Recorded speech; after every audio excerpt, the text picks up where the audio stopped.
Hello, everyone, and welcome back to episode 219 of Salvaggio and Cratty. Here for you again on another Wednesday night, December 11th, 7:01 p.m. Sorry for being a minute late. It's a huge deal. We're starting with baseball tonight. A little bit different. Patriots did not play last week on the bye week. We got a lot going on in the baseball world. It could have been pretty doomy and gloomy, but it's not quite as doomy and gloomy as the Red Sox made a trade today around like 1:30, 2 o'clock for Garrett Crochet. We'll get into that and a whole lot more. A certain $765 million man going to the Mets, football, hockey, and that's the show. So let's get to it. Ryan, how are you? Not bad. Better than like you said I would have been. I was ready to come on here and blast the hell out of the Red Sox. I still might. Still might do that. I have not, taken them off the hook yet. Today's move of Garrett Crochet was a nice move. We can jump right into that, like you said. In case people did miss it, the Red Sox, I don't know, is gave up a boatload the right word? I guess it depends on how you look at the prospects. Like you said, they acquired Garrett Crochet from the Chicago White Sox. In return, the White Sox got back Kyle Teel, the Red Sox #4 overall prospect, drafted as a first-round draft pick 2 years ago. Last year's first-round pick, outfielder Braden Montgomery, their #5 prospect. Chase Mydroth, the third baseman and infield prospect, the #11 prospect in the Red Sox organization, and arguably their best pitching prospect. I thought this was Wilkelman Gonzalez. I heard it on the radio today. I believe it's Weigelman is how you pronounce his first name. So Weigelman Gonzalez, their #15 prospect. I'll go back to the White Sox in that deal. Kind of funny that Chicago, the reports were that all they really prioritized were position players, and the Red Sox have to give up a pitcher as well back in that return. You and I kind of briefly talked about this because, like you said, it was kind of right in the middle of the work day, so really didn't have a ton of time to digest it. Now that that time has passed, I will defer to you your thoughts on this trade because we kind of agreed that it was seemed like a lot on paper, but I want to get your full thoughts on this before I kind of dive into mine. Yeah, I mean, giving up Kyle Teel sucks, but like it clearly needed to happen. As I tweeted earlier, like I never got the sense, like I would have been surprised if the Abreu centered package ended up being a thing. It felt like an awesome idea, even though I love William Abreu. Like if you can Hmm. like have him as the centerpiece and like some lower level prospects, not have to give up a guy like Teal. But that just didn't feel super realistic. Like there had to be a big name in there. It was gonna be Mayer or Teal, more likely. Maybe Christian Campbell. I don't know. I don't think. I hope they didn't really consider Anthony at all. Moving I can't him. imagine they did because there's the reports out there. I don't know if you saw them that it seems to believe that Anthony, Duran, and Campbell are Yeah, all untouchable. So I think that obviously knocks out two out of yeah, those guys that you mentioned. yeah. And it stinks to move Braden Montgomery after you just draft him. Like interesting player, high potential. But like, hey, this could be me grasping at straws a little bit. But like, if Braden Montgomery satisfies their need to get a top flight outfielder, and that let or gets rid of any possibility of trading Roman Anthony, if it if that was possible at all, which it probably wasn't. Like I'm fine with it. It sucks to move a good player like him. It sucks to move Teal, but like you had to do it to get Crochet. Like I said, I don't know how like close the Abreu centered package ever would have gotten or did get. It never really Um, seemed like it got off the ground. Like you heard that maybe yeah, what once or twice at the start. Costas' yeah, name was thrown around, but we'll get to him a little later because his name's come up again in some other trade yeah, rumors. But yeah, I'm kind of in the same boat you were. Once you kind of heard those names die down, you're like, all right, this is gonna mainly be more of a prospect centered trade, and that would have and did make sense for the White Sox because obviously I think a report came out after that was that they're prioritizing more guys that aren't as close. Obviously, with Abreu being a major league asset now. Um, they're not looking to have a guy to build around right now. They're looking for those guys that are going to come up, like the Montgomerys, who are, expected to be a couple years away, like you said, just drafted last year. Gonzalez, same thing. I don't think he was going to really make an impact this year. Teal is the interesting one. It's the one that's been talked about the most, because that's the one where you and I talked about this when we first started talking about free agency and trades and stuff. And he was a guy I think on both of our lists that we didn't really want to give up, because that premier young catcher is so hard to find in baseball. And all you really heard was Kyle Teel. He burst onto the scene. You really never seen a catcher go through the minors as quickly as he did. I think he was what yeah. 22 or 23 last year, already in AAA. So that's huge. There were people that thought he could maybe make the team this season, depending on what they do or what they would have done at the backup catcher spot behind Connor Wong, and I think that would have made a decent amount of sense. So that's kind of where I got tied up initially. I'm like, that kind of stinks because like you were really expecting Teal to be a part of this team, and we've talked about this before. You mentioned him already. Like Mayer is the guy for me that would have been my headliner in this deal. If I was making this trade, I would have tried to shop Mayer. And we did hear reports a couple days ago that the Red Sox had reportedly come off of not wanting to move him. They were open to trading Mayer. I'm interested to see if the White Sox, if that was ever a possibility, or if they ever offered him. And the White Sox kind of thought like you and I did a while back, like he's been hurt a lot, so what value does he really have? Uh, in the end, again, having a couple hours to digest it and come off of the prospects that went back, it's a move like you said. I think you said it earlier. They had to have made because we're seeing all of what has gone down. Missing out on Soto. Not that I think that really wasn't a huge possibility. I don't think. Not getting Tyler O'Neill back, not getting Max Fried, who you were reportedly in on. It doesn't seem like they're going to pursue Corbin Burns all that effectively anymore. So now you're starting to cross the names off. We know Blake Snell signed a couple weeks ago, so that was a name that really wasn't going to be a possibility either.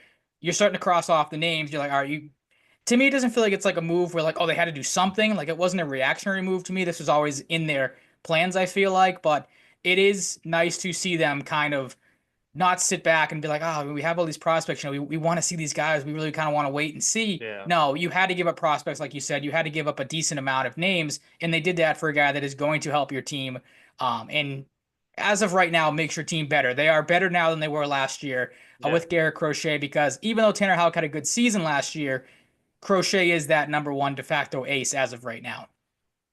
Yeah, you're kind of just hoping like another lefty stud from, well, not like Chris Sale level. Yeah, stud, going but, off a track. I was going to say that going off yeah. a track record. If there are But, people like, that are worried about the prospects going back, it's like, did the prospects that went back for Sale really work out for the White Sox? yeah, Not really.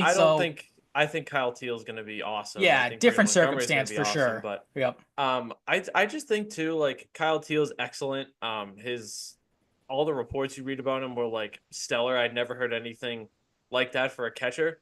But I kind of wonder too, like obviously there've been good, like great catchers on great World Series teams, but like I don't know. I wonder how much catcher is like valued from a positional standpoint, like as opposed to other positions like middle infield and I think outfield, not really breaking ground here, but you know what I mean. Like I don't know how much value it has in opposition, but of course, if you can play defense, throw runners and hit a little bit or hit a lot like Kyle Teal can, it's pretty valuable. But like, I don't know.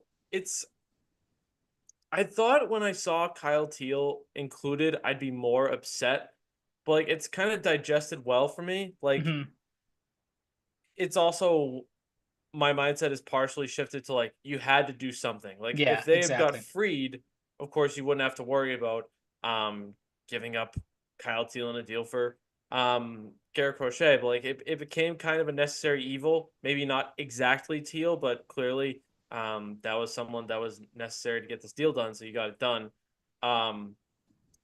I just hope they can extend him. I hope Garrett Crochet can build off of what he did, especially last year, 7th in the league in strikeouts.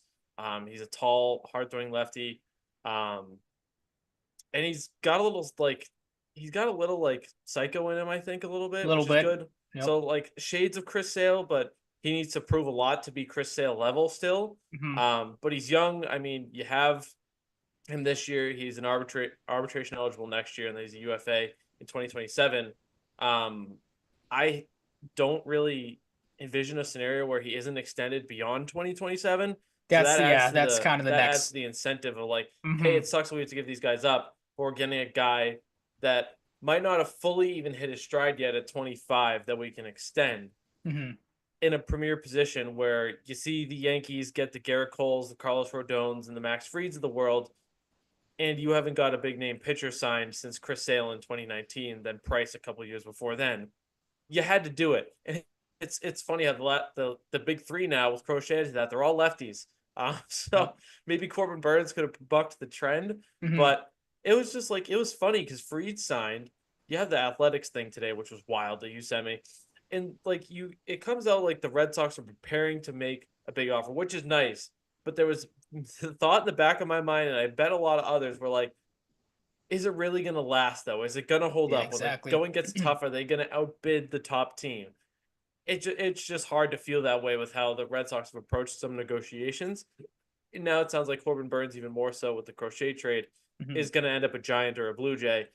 Hopefully a Giant. because like you get imagine, you ends up in lose a pitcher to Toronto. the Yankees, you get a pitcher via trade, and then if fucking Burns goes to the Blue Jays, that sucks. Well, that's the good thing too, is you Hopefully talk next year in that event you can steal Vladimir Guerrero Jr. right. from him. Yeah, right. That would be Yeah, the thing. Absolutely. that would That's that would be another revenge. that's another pipe dream that I feel like you Yeah. try to get your Hey, hopes up for, but it's you be possible. realistic and It would have been true. more possible with Um, Soto.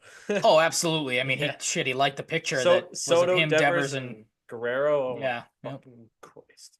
But yeah, it is good that you mentioned. I was going to ask you your thoughts on Crochet, because this is, I don't know if prolific or polarizing is the right word. I mean, we talked about him at the trade deadline last year in his comments of being like, I'm not gonna pitch for a team in the playoffs if I don't come here and get an extension. And there are some questions about Garrett Crochet. Yes, he does make your team better. And this is kind of where I was at too when I saw the prospects go back. You mentioned the prospects that were going back. You mentioned him not being extended. That's where my mind went immediately. It was like, man, you gave up a decent haul for a guy that might not even be here in 2 years. So you hope the Red Sox are proactive in that sense if they're going to extend him. You have to think there's some sort of talks if they were willing to give up the return that they did. And then on Crochet himself, like we talked about this at the trade deadline, I remember bringing it up. This was really the first year he was tested as a starter. Yes, he pitched very, very well, but again, I don't want to be over skeptical about this because it is a good move in the end and it should help you in the long run. But there is part of me that's like, all right, can he like keep this going? Like, can he build off of this? Like 6-12 last year, not a great look, but again, you're playing for Can the you worst team thrive in in a better baseball. environment? Like, Yeah, exactly. That a not good point only too. environment with the fans, like you got to think his stats. Obviously, his record's going to improve, For hopefully, sure. unless it's Yeah, a you disaster. would hope.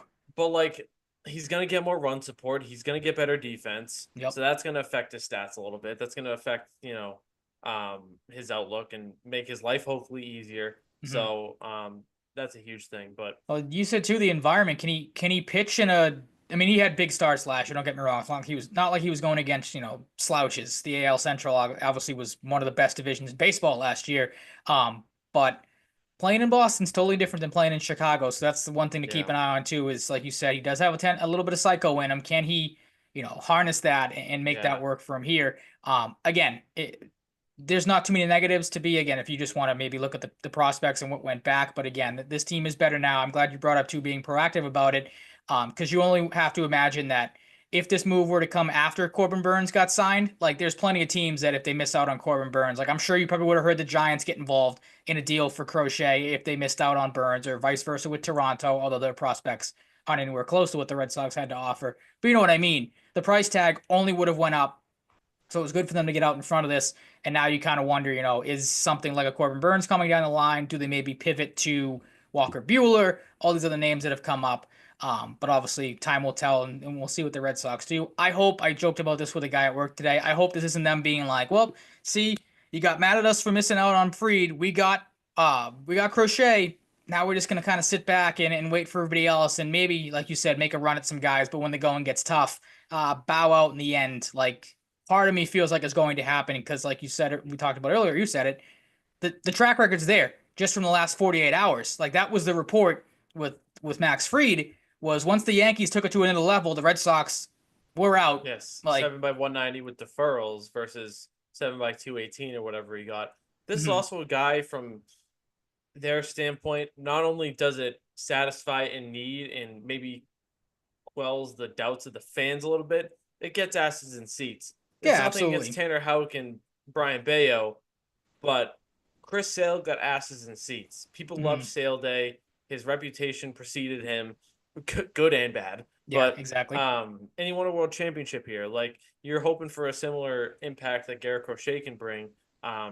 Similarities and differences, of course, with the players, but yeah, this needs to work. This needs to work because look, it's not like Kyle Teal and Brandon Montgomery are going to have the White Sox in the World Series in 3 years, but in 3 years, you better still have Garrett Crochet locked up, like because they'll be in the league by then. So Teal definitely will be. Montgomery, again, there's kind of questions on when, because again, just drafted last year, but he could obviously fast track. I mean, that White Sox, they need all the help they can get, so would not surprise me if they fast track him. There's some risk in it, but you had to do something. for what reasons they're more comfortable with trading for Crochet over Corbin Burns and Yeah, just outbidding signing someone. for money. Yeah. I don't know, Like, but maybe this extension is going to take a little while. I don't know. well, let's talk about the money aspect because the Red Sox kind of tipped their hand at something that's going to aggravate me and probably you. And I feel like a lot of Red Sox fans, if you don't see more improvements to this team, um, this was my takeaway. Well, you mentioned it, the big contract Juan Soto signed. We found out, I think it was Sunday night. I got my days mixed up. I originally had Saturday in the outline, but I believe it was Sunday night during Sunday Night Football. Juan Soto ended up going to the Mets, 15 years, 765 million. I believe he was officially announced today. His contract includes no deferred money and escalators that can reach the deal above $800 million, according to John Heyman. The Yankees' final offer hit 16 years and 760 million, so kind of funny. He ends up scoring the Yankees in the end. That is something the Red Sox would do. They wouldn't get that high, but that's But they something I could see lowball the him a Red couple Sox extra doing. million. Yeah. That if you're the New York Yankees, how do you not just give him like 770 for 17 years and see what happens? Beats me. Like, I'll get to the Yankees in a second. is it a reach to say that's a saving face move? So that comes out, they're like, oh, we tried, guys, but we didn't actually want to do it, so we didn't pay the little extra. Yeah, I could see Like, it. I mean, I just find it funny that is the that even fans. practical for a Yankees type of negotiation, or I don't know, am I but reaching? that's I no, don't it's know. that's 100% It more Red is Sox are odd. right. Yeah, it is Um, odd. It's an yeah, it odd is a little thing. weird, but I mean, the whole Yankees aspect of it, I just find it funny. The videos. I mean, I sent one to you of somebody burned. I'm sure multiple people are doing it. The people that are burning the jerseys and like acting like this guy was a lifelong Yank. And people are. I'm sure you've seen the people comparing it to, oh, Judge took a pay cut to stay with the Yankees, like he's loyal, Juan Soto's not. The amount of Yankees fans that don't realize that all Juan Soto for them was a hired gun this year or this past year to try to help them win a World Series, and obviously they came close, but in the end couldn't pull through because their best player that took a discount couldn't figure it out in the playoffs. But I just found that funny, the complete overreactions to Yankees fans thinking that like Juan Soto owed them something after being here No, for less than a calendar year. Like, this was grow like up.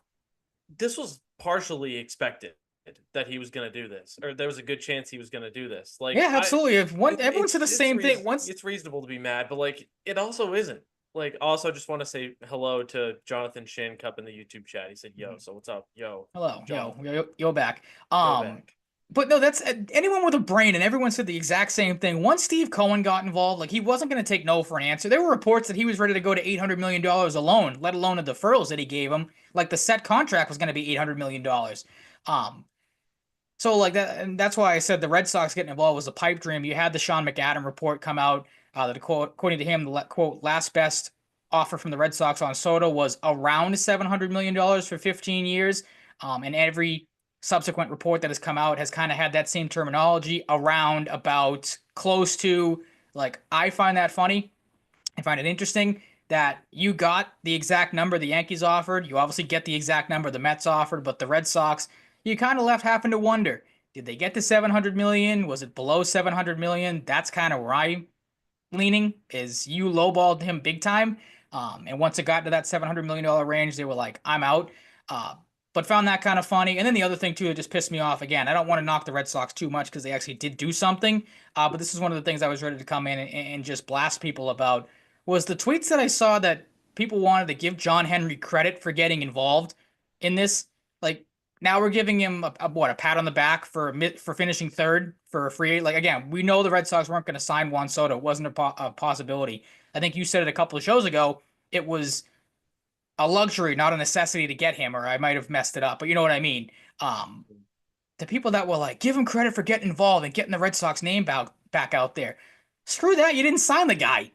And Yeah, you it's just clearly didn't make a realistic offer in the end. So, like, what are we giving him credit for? whoopee. Yeah, like it's cool, but I'm not going to give him credit. Like, Yeah, it's absolutely good not. that And they were there. again, I'm not going to give him credit. Like, like it's like you didn't get him. Exactly what you yeah, said. Like, I said this to my dad the other night when we were talking about it, because again, we were under the impression that once Max Fried was a Yankee, it's like, here we go again. The Red Sox aren't going to do anything. But I said, I'm like, oh, I found it funny that, oh, you all hear all the reports. The Red Sox, they toted out, David Ortiz and Pedro Martinez to try to get Juan Soto here, and Max Fried is what, friends or college buddies with Lucas Giolito, so maybe he'll come here for and that. the report Funny said that it's the money in report the said end. if the Sox paid enough, at least more than the Yankees somewhat, he preferred to come here. Yeah, yep. That's Like, what should aggravate you. It's like, huh, the Red Sox, they keep wanting to just think that, the Red Sox brand is going to get guys to come here and that, like, oh, if your buddies, like, this isn't the NBA. Like, guys aren't going to play places in baseball, more so than not, to play with their friends. They're going with it. Juan Soto, I think, even said it at one point. It's like, I'm going to go with it. I probably didn't say, I'm going to go where they pay me the most, but, like, that was kind of the inclination was that, he's going to go whoever pays him the most money. Max Fried goes where the most money is. Like, these guys aren't going to come to your team just because, like, oh, you have a couple of guys from the Dominican Republic that are, volleying for Juan Soto to come here, or Lucas Giolito played college baseball or whatever he was with Max Fried. Like, no, you have to pay these guys, and that's what the Red Sox need to figure out. That's why it's been so frustrating to see him. Again, Juan Soto wasn't going to be a Red Sox, but go to the Mets. The Fried one aggravates you because, again, like you said, he was a finalist. It seemed like he wanted to come here and ends up going to the Yankees because they offered him more money. The same thing's probably going to happen with Corbin Burnes, like you said. That it appears now that the reports that the Blue Jays and the Giants have both jumped the Red Sox, which, like, that should frustrate the crap out of you're a Red Sox fan. That, like, okay, you lose out to the Mets, that's one thing. You lose out to the Yankees, that's another. But you're losing out to the Giants and Blue Jays. Like, if anything, Corbin Burnes, if you're going to stick in the AL East, go back to Baltimore. Like, which is interesting that you really haven't heard anything about them. Like, I kind of wonder if you're going to get one of those, like, mystery report tweets or, reports that come out and ends up being he goes back to Baltimore. Because I don't know why they wouldn't want to re-sign him at this rate. But, yeah, kind of interesting. Any other thoughts on Soto? We kind of looped in Max Fried as well. Um, any other thoughts on those two guys? I feel like we kind of said all we need to on Soto, but Fried is a guy that we kind of, like I said, briefly touched on. Any thoughts on his deal? yeah, I just wanted to mention Jonathan's other comment first. Said, I don't think Yanks liked it went to the Yankees. They're feeling the pressure to win the back pages. I like that pressure to win the back pages of the paper. The Fried deal, like the doom gloom mindset of me when the Sox get in runs for free agents is like he's gonna just end up with the Yankees somehow. So I'm not surprised that he was disappointed that he did. The silver lining is if this keeps up, he's not a great postseason pitcher.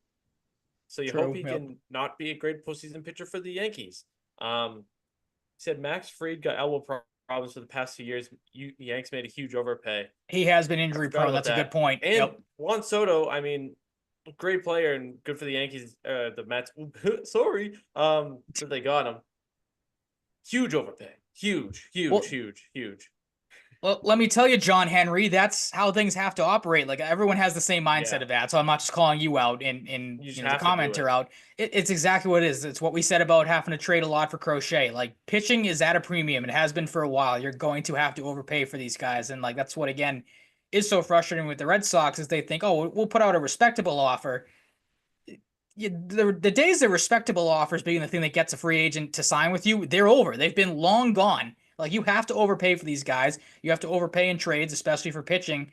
And that's, again, why it's so frustrating that the Red Sox continue to not figure that out time and time again. Because, again, you had the Rob Bradford report. I was trying to find it earlier. Was that the Yankees offer was significantly better than the Red Sox offer. Like, I don't know what you consider significantly better. I would probably sit around the Red Sox probably offered him like 60, $70 million. And he was like, yeah, no, I'll go play for the defending American League champions and try to win a World Series with them. Because they obviously are trying to win, and you guys are just trying to, again, be the Red Sox pinch pennies, excuse me, and not really give a competitive offer there. Yeah, agreed. Yep, it is what it is. Some of the other names that have come up linked to the Red Sox, as we kind of alluded to earlier, Tyler O'Neill, he signed with the Baltimore Orioles. So the backup plan to Juan Soto, or at least one of the backup plans to Juan Soto, is gone. He signed a 3-year, $49.5 million deal with Baltimore. There is a opt-out after this year, though, so maybe after this year, if he opts out, the Red Sox could bring him back. I saw a lot of people split on him. I don't remember what your take was, if you had one, on if you would have brought Tyler O'Neill back or not. So I guess I'll start there. Thoughts on the deal, and, is this a big loss for the Red Sox? Would you have brought O'Neill back, or would you looking elsewhere, even if they were to get Soto or not? Yeah, I would have liked to bring it back, but it's not the end of the world move that they didn't. Mm-hmm. Jonathan, I want to bring this up because his comments are funny. The Soto money, it's pocket change for Cohen. He got artwork worth more than the whole Mets franchise. So I don't know if that's true. I have not fact checked that, but I'll take your word for it, Jonathan. All right. Yeah, like not an end of the world type of thing, but you'd like to have him back. in an ideal world, but I'm not Mhm. losing sleep over it. What I would kind of lose sleep over, and I'm glad Craig Breslow is kind of differing from Sam Kennedy and Alex Cora on is Alex Bregman, because apparently there's some belief in the league that Alex Bregman is going to be a Red Sox, and Craig Breslow is not as comfortable as his coach and Sam Kennedy are. And I'm happy with that because I don't really want to pay a bunch of money for Alex Bregman. Okay, so I'm glad you said that then because that's what I was going to ask you. Are you happy that Breslow is not on Bregman, or you have like because this report to I me don't want is Bregman. okay. So that kind of answers that question then because I was going to say like I've gone back and forth on Bregman now that there's no Tyler O'Neill because that was my thing. I'm with you like that. That's a move that like yeah, O'Neill would have been good to have back because he would have been your right-handed bat right in the middle of your lineup. And again, the thing that aggravates you about that is, according to Tyler Milliken, you found out or there was a report that apparently the Red Sox didn't even offer O'Neill a contract before he went back to or went to the Orioles. So that kind of interesting there. Like you would have thought they would have at least thrown something at him. Again, as a backup plan in case they didn't get Soto or aren't going to get Teoscar Hernandez or whoever it might be. Um, Bregman, I was a no for until you now have a gaping hole in your lineup that needs a right-handed power bat. Bregman would fill that. Uh, the report out there that there is apparently not infighting, but like you said, Alex Cora and Sam Kennedy are on Team Alex Bregman. No surprise that Alex Cora is nothing against him, but he's been ass kissing Alex Bregman since day one of free agency. It feels like so. I feel like that's kind of a like hint, hint, nudge, nudge. He wants Bregman here. But then like you said, Craig Breslow and the rest of the baseball operations dorks don't want Alex Bregman. And my mindset probably goes to like he probably has some like defensive whatever Yeah. fipped stupid stat I that's just don't. bad that He's one that like I don't like. They need him with the loss of O'Neal, but like I don't know how badly they need him and need to pay him like a ton for many years. Like I just think that might complicate things positionally to a mm, point. When that becomes a point of complications where like it's not really worth it. Like he's won World Series, he's a great player. Like I like the player. I just don't know how necessary it is, and I don't know how like I want to pay him. How he's uh-huh. if I want to pay him what he's gonna make. I was wondering with you like, what about this Taylor Ward guy that's apparently gonna be on the move? I wouldn't hate that. Good hitter for your power hitter for the Angels. I can't imagine he's going to be too much because I feel like the Angels really never get anything back Yeah, worthwhile in like trades. that's what I'm saying. Like, So maybe that's a can team you you can get him fleece. for? Can you get him for pretty cheap and that's your right-handed power bat? You'd probably have to give up like a middle tier prospect. I don't know what the Angels would want back for him. Um, but yeah, that's I really haven't heard a whole lot of that. I feel like those trade There was talks. like it sounded like yesterday that it like was getting really close. Like they were going to trade him, but they Oh, haven't really? I done didn't anything see yet. because I remember seeing that at the start of free agency that they were looking to shop him, and then that kind of died down. I feel like almost immediately. So that's interesting that that's Yeah, coming back up. On Bregman though, like there's reasons to do it, there's reasons to not. I'm kind of on the side that you lean on of like from a longevity standpoint. I don't know how much sense it makes because then again, there are reports that he could play second base if you do acquire him. That kind of logs jams Christian Campbell, and then again, do we know if yeah. I Marcelo don't want Mayer to is going to do be a that. shortstop or a second baseman? Again, all depends on what Story's situation looks like as the years go on. Um, there's obviously been the talk of moving Devers off of third base, putting him at first base, and trading Casas. I don't know if I would do that because I was talking with a guy at work about this, and he was on board with moving Devers over to first base. From a defensive standpoint, and my argument against that was kind of all right. Like he's not a great defensive third baseman. What makes people think he's going to pick up first base ever? Like you're going to have growing pains at first base with him. I would I rather don't. play Devers at DH than first That's the base. other thing too, is you could DH him, keep Casas at first. You'd have Duran, yeah. You'd have Bregman as your third baseman, which would make sense. Obviously, in that situation, you're not getting a young pitcher that trading Casas would bring back, and that obviously Which they leaves still second could base open, do. Like there which was they still could the do. Yep. report that like they could still go for one of the Mariners guys. I Yeah, like I the Walker mean, Bueller idea still. Like I don't know. I'd kind of like go Bueller. Like if you could have Bueller as your 3 or 4, I think that's nice. And yeah, it, I like mean, it sounds like he wants to play here. Like that's what I don't makes the know. Crochet trade easier. Is now like okay, now you can supplement him with something else. It's not all right. We're signing Walker Bueller as our first move, and then fingers crossed Yeah, the to get Reds or Crochet. somebody else don't beat us out for Crochet. Exactly. Yeah, like Um, I don't want to trade Casas. Like I want to keep him around and you've made the trade now. I like those Mariners pitchers are great, but you got Crochet. I don't know how like necessary trading Casas is, but it sounds like they're still gonna hover in that mix. Well, we'll put it So this see way: what happens there. there's two pitchers I would trade Casas for from the Mariners. They are not the pitchers that they are reportedly willing to give up, or that the Red Sox are even asking for, which is maybe the more surprising thing. A couple of tweets because there's been some conflicting reports on this. I can't remember if this was yesterday, a couple of days ago, but the first one, Tyler Milliken had this. He said Ryan Divish, who is a Mariners beat writer for the Seattle Times, and Adam Jude, who also writes for the Seattle Times, confirmed Tristan Casas was discussed with the Mariners earlier this offseason. The quote was, the Red Sox asked for one of the Mariners' two youngest starting pitchers, Bryce Miller or Brian Wu. The Mariners are disinclined to trade either one of them, and talks between the two teams didn't progress any further. No George Kirby or no Logan Gilbert. And then you had the tweet come out today from Adam Jude saying that the Mariners and Red Sox have engaged in trade talks, as Ryan Divish and I have reported. Boston has been persistent in its pursuit of one of Seattle's starters, and a Luis Castillo for Tristan Casas deal does seem to make sense for each side. Now, Alex Spear, he had a tweet that said, asked a source if there were legs in a deal involving Tristan Casas for Luis Castillo. The answer was straightforward, quote, no. So again, a lot of conflicting reports. The thing that kind of irks me a little bit about this, Bryce Miller, good pitcher. Brian Wu, good pitcher. Both have a decent amount of control, I'd have to assume. I didn't look it up.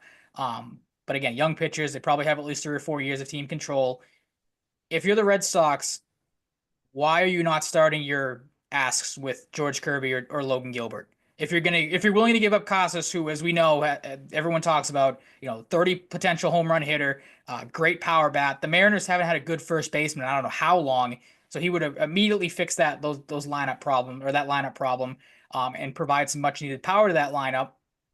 If you're the Red Sox, I don't know why you're starting with Seattle's number 4 and number 5 starters, and then, okay, we're going to step up. We'll go to the number 3 starter who makes a lot of money and is the oldest out of those 5 guys, and Luis Castillo. Castillo would help this team, don't get me wrong.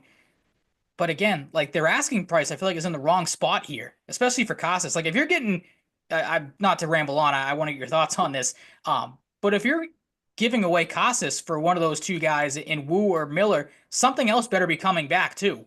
Like a lesser prospect as well. Like, if you did Kirby or Gilbert 1-for-1 for Casas, that would make sense to me. But same thing with Castillo. Like, give me a prospect to go along with that too, because your contract's insane. So he's owed just over $24 million this year, next year, and in 2027, and has a vesting option in $25 million in 2028. So if you're the Mariners, you got to give up something else to pry Tristan Casas away than just your 3, 4, or 5 starter. Yeah, I'm with you all the way. I like Gilbert. I don't know a lot about Kirby, to be honest with you, but yeah, I don't know if that's where their priorities go to the 3 or 4 guys. That's concerning. I hope they're shooting higher or will shoot higher in those negotiations. Comment I didn't expect to see. Jonathan says, I'd make Jeff Hoffman into a starter, who sounds like he's closing the door with the Phillies. Yeah, I don't know if that's not a comment I expected to see. Yeah, I don't know if I would do that. He was pretty bad as a starter with the Rockies and pretty damn good as a reliever with the Phillies. So I think I would leave him. This isn't a Clay Holmes situation where the Mets are going to reportedly make him into a starter, which would be interesting to see how that works out. Oh, geez, that's. I wouldn't hate Hoffman for the bullpen, that's for sure, but I would not put him anywhere near the starting rotation again because he was bad with the Rockies. I figured I'd bring it up to you because I don't really know who Jeff Hoffman is. Fair, to be honest with you. Yeah, I mean he was one of the biggest surprises of last year because of that reason was kind of a write-off. I think he was a former, top pitching prospect. I don't know if he played for anybody else other than the Rockies, but. And again, those numbers can be skewed with Coors Field, but he was not, like, I don't want to say career was on life support. Was terrible with the Rockies, was okay with the Reds for a couple of years, in a mixed role of a starter and a reliever. In the last 2 years, as a full-on reliever for the Phillies, a 2.41 ERA in 2023 and a 2.17 ERA in an All-Star bid this year. So I'm keeping him in the bullpen if you're a team that signs him. Keep it simple. All right, but fair enough. Yeah, that's what it is with Casas and the Mariners.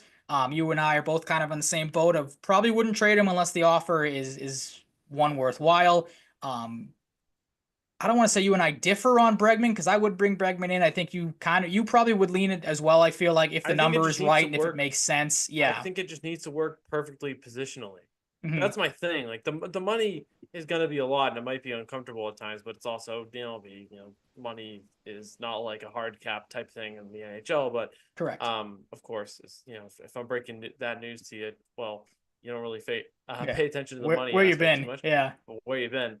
But I don't know. Like I just don't want it to complicate things for Campbell or Mayer or anything. Hmm. I want those guys to be equipped to play where they need to play when they are ready to play, and Exactly. be studs of the future. The Because thing. Go Christian ahead. Campbell, especially his ascension, has been catastrophically It's crazy. been well Probably a reported. terrible adjective, but um, I get the point you you're know trying what to I meant. make. It's been crazy. Let's just subtract that adjective and just go to crazy instead.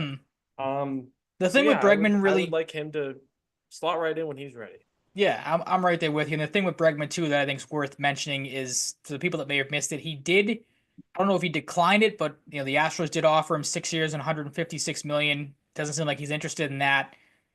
Like I don't know how much higher the Red Sox are willing to go than that because I don't know how much higher I'd be willing to go. Like, do you go 180 million for Alex Bregman? I'm not going 200 million dollars for Alex Bregman. That's insane. And if that's what he's asking for, then I think you go and you pivot somewhere else for second base or third base, or you just keep Devers there for another year to keep Casas, and you try to fill with maybe some other players like a Teoscar Hernandez or an Anthony Santander. But Bregman will have to wait and see. Again, I think the bigger story there is that Red Sox brass is divided, and I don't know if this is the right time to be divided on a player when you already have all this turmoil and these questions around the team. So that's kind of the big story there is that to see people not on the same page is a little concerning.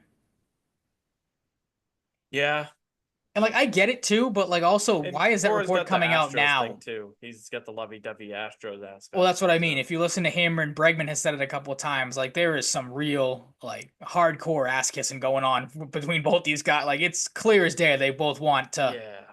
play for each other, coach each other. Like, so we'll see if it pans It'd be out. But different too for me with Bregman if they didn't have Trevor Story. Like you tried to get a shortstop who yeah, can, yep. you know, play well and, provide, Trevor Story's known for his defense too, but Mhm. um I don't know. I don't want to do that again.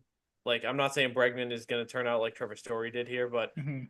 I'm fully ready for Christian Campbell and Marcelo Mayer to have their smooth path to their middle infield spots when they are ready.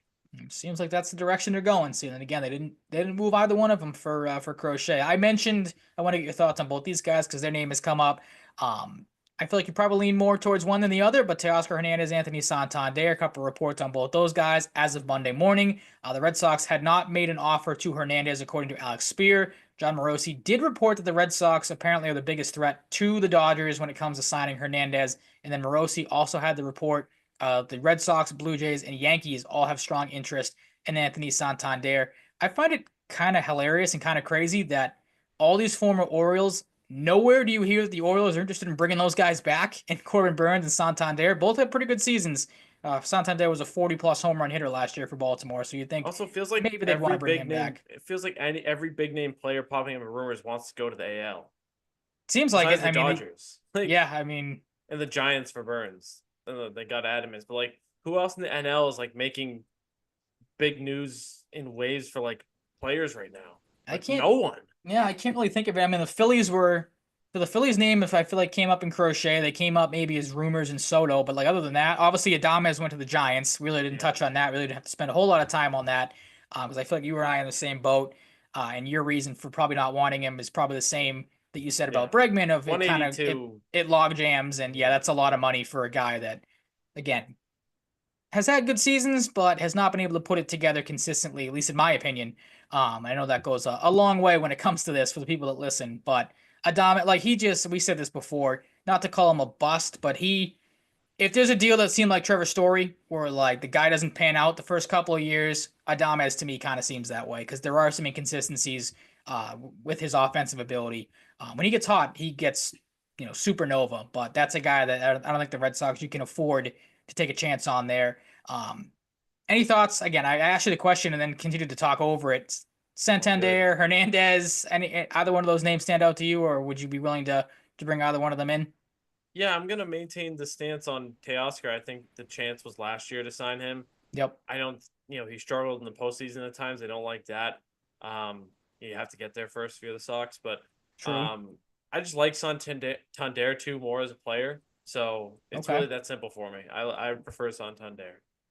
Really? I thought you would have leaned more towards Hernandez, but you did bring up a good point that it does feel like last year was like this again feels like the Red Sox just doing due diligence to be like, hey, we were interested in you last year, like we'll come back, circle back. But I said this to you a week ago or a couple days ago. I think Hernandez is taking it back for the Dodgers. He'll sign some deferred money contract and be there for 3 or 4 years. Um, so Santander, at least to me, seems like the more realistic option. Personally, I would lean more towards Hernandez. Again, I think he's built for Fenway Park. We've seen him have success there before. I mean, both guys have had success at Fenway. But if there is a clear-cut number one replacement for Tyler O'Neill, it's Hernandez. Like you play him in left field a couple times, you DH him for the most part, and you go from there. I think his bat would play in that lineup pretty well. But again, Yeah. you need a right-handed bat right now, whether that's Bregman, whether that's Hernandez, Santander, whoever it may be. You're going to have to overpay for them. Yeah. And the Red Sox need to figure that out.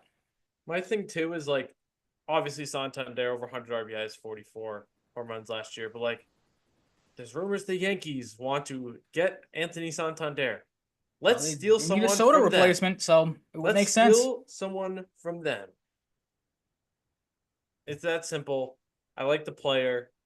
Don't let the Yankees get him. Mm-hmm. Like I don't think the Yankees are a player for Teoscar Hernandez, and if he went to the Yankees for whatever reason, I really wouldn't be that bummed. Santander is the guy. Really? Okay. Good to know. Corbin Burns, what are your thoughts on him? Because there are reports that from Chris Cotillo and Sean McAdam yesterday, the Red Sox were readying an offer for the star free agent Corbin Burns. And then Mark Feinsand, as you said this earlier, he had the report that the Blue Jays and Giants have appeared to be the front runners for Burns. And there was also a report, I think, that came out this morning. You may have sent it to me. That apparently the Red Sox may not be interested in Burns, and as an alternative, may just look to bring Nick Pivetta back, which if that's the case, and that obviously came out before the Crochet stuff. So that was the one I was really going to lay into him on of like, you're going to pass up on a top tier pitcher for a guy that obviously you know what he brings to the table. So maybe that's what they want him for. But like the fact that the Red Sox were at one point, and maybe still are, talking about Corbin Burns and Nick Pivetta in the same mindset should show you how just dumb and broken that team is when it comes to evaluating guys, because that just doesn't make any sense.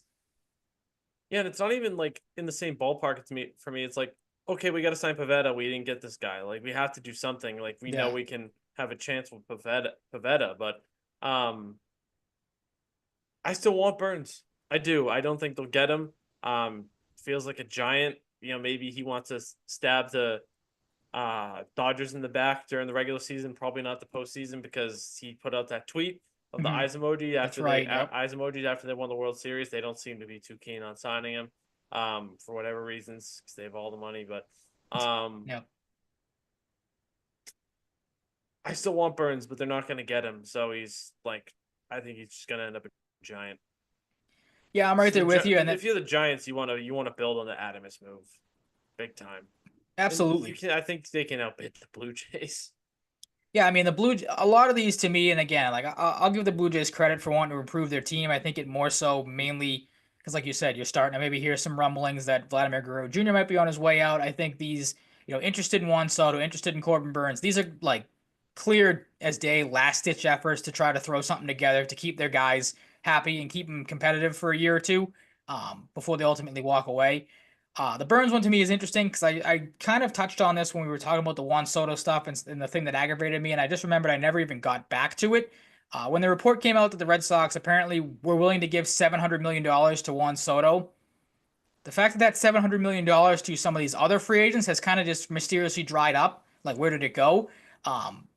If you're willing to spend that on one player, like, wouldn't you think they'd be willing to go out and spend for Corbin Burns, or, at the time, maybe spend for Max Fried before he signed with the Yankees? So that's kind of where I'm looking with the Red Sox is to see, all right, you had $700 million for one guy. How are you going to allocate that to other places? Now, obviously, Crochet, you hope, is going to get some of that in an extension. But again, like if you're willing to pay that money for one guy, like what is keeping you from shelling out a decent amount of money to get Corbin Burns here to pair him with Crochet and give you a pretty damn dominant 1-2 punch? Like you said, the Yankees probably have the best three in the American League right now in Cole, Rodon, and Max Fried, who they just signed. You maybe put he on that list too as well. You know, the defending rookie of Who the they might year. trade, apparently. Oh, is that a report that they might trade him? I didn't see that Or today. apparently, maybe the other teams. It's Kyle Tucker on the Astros. Astros, yep. Astros are like, I saw something with Heel and Tucker. So, Ooh, okay. um, That'd be a good get for the yeah, Yankees. like That'd be a good I Soto kind of, replacement. I kind of hoping it. I hope this isn't the case, and I feel like it might be like okay, we got Crochet now. Like that's good. That appeases people. So they're gonna be like, oh man, we missed We'll out on sit this on our guy that hands we for a didn't want to week. actually Yeah, outbid someone for. We just wanted to pay enough money to stay in the mix, and then ultimately lose and not be super sad about it because we didn't have to spend a bunch of money and true. Yep. All the the above. same song and dance. So, Well, there's been no shortage of players they've been linked to coming down, to the end of it here for baseball stuff. I wonder if this guy kind of fits the same bill that Bregman does for you, but Nolan Arenado's name has come up a lot.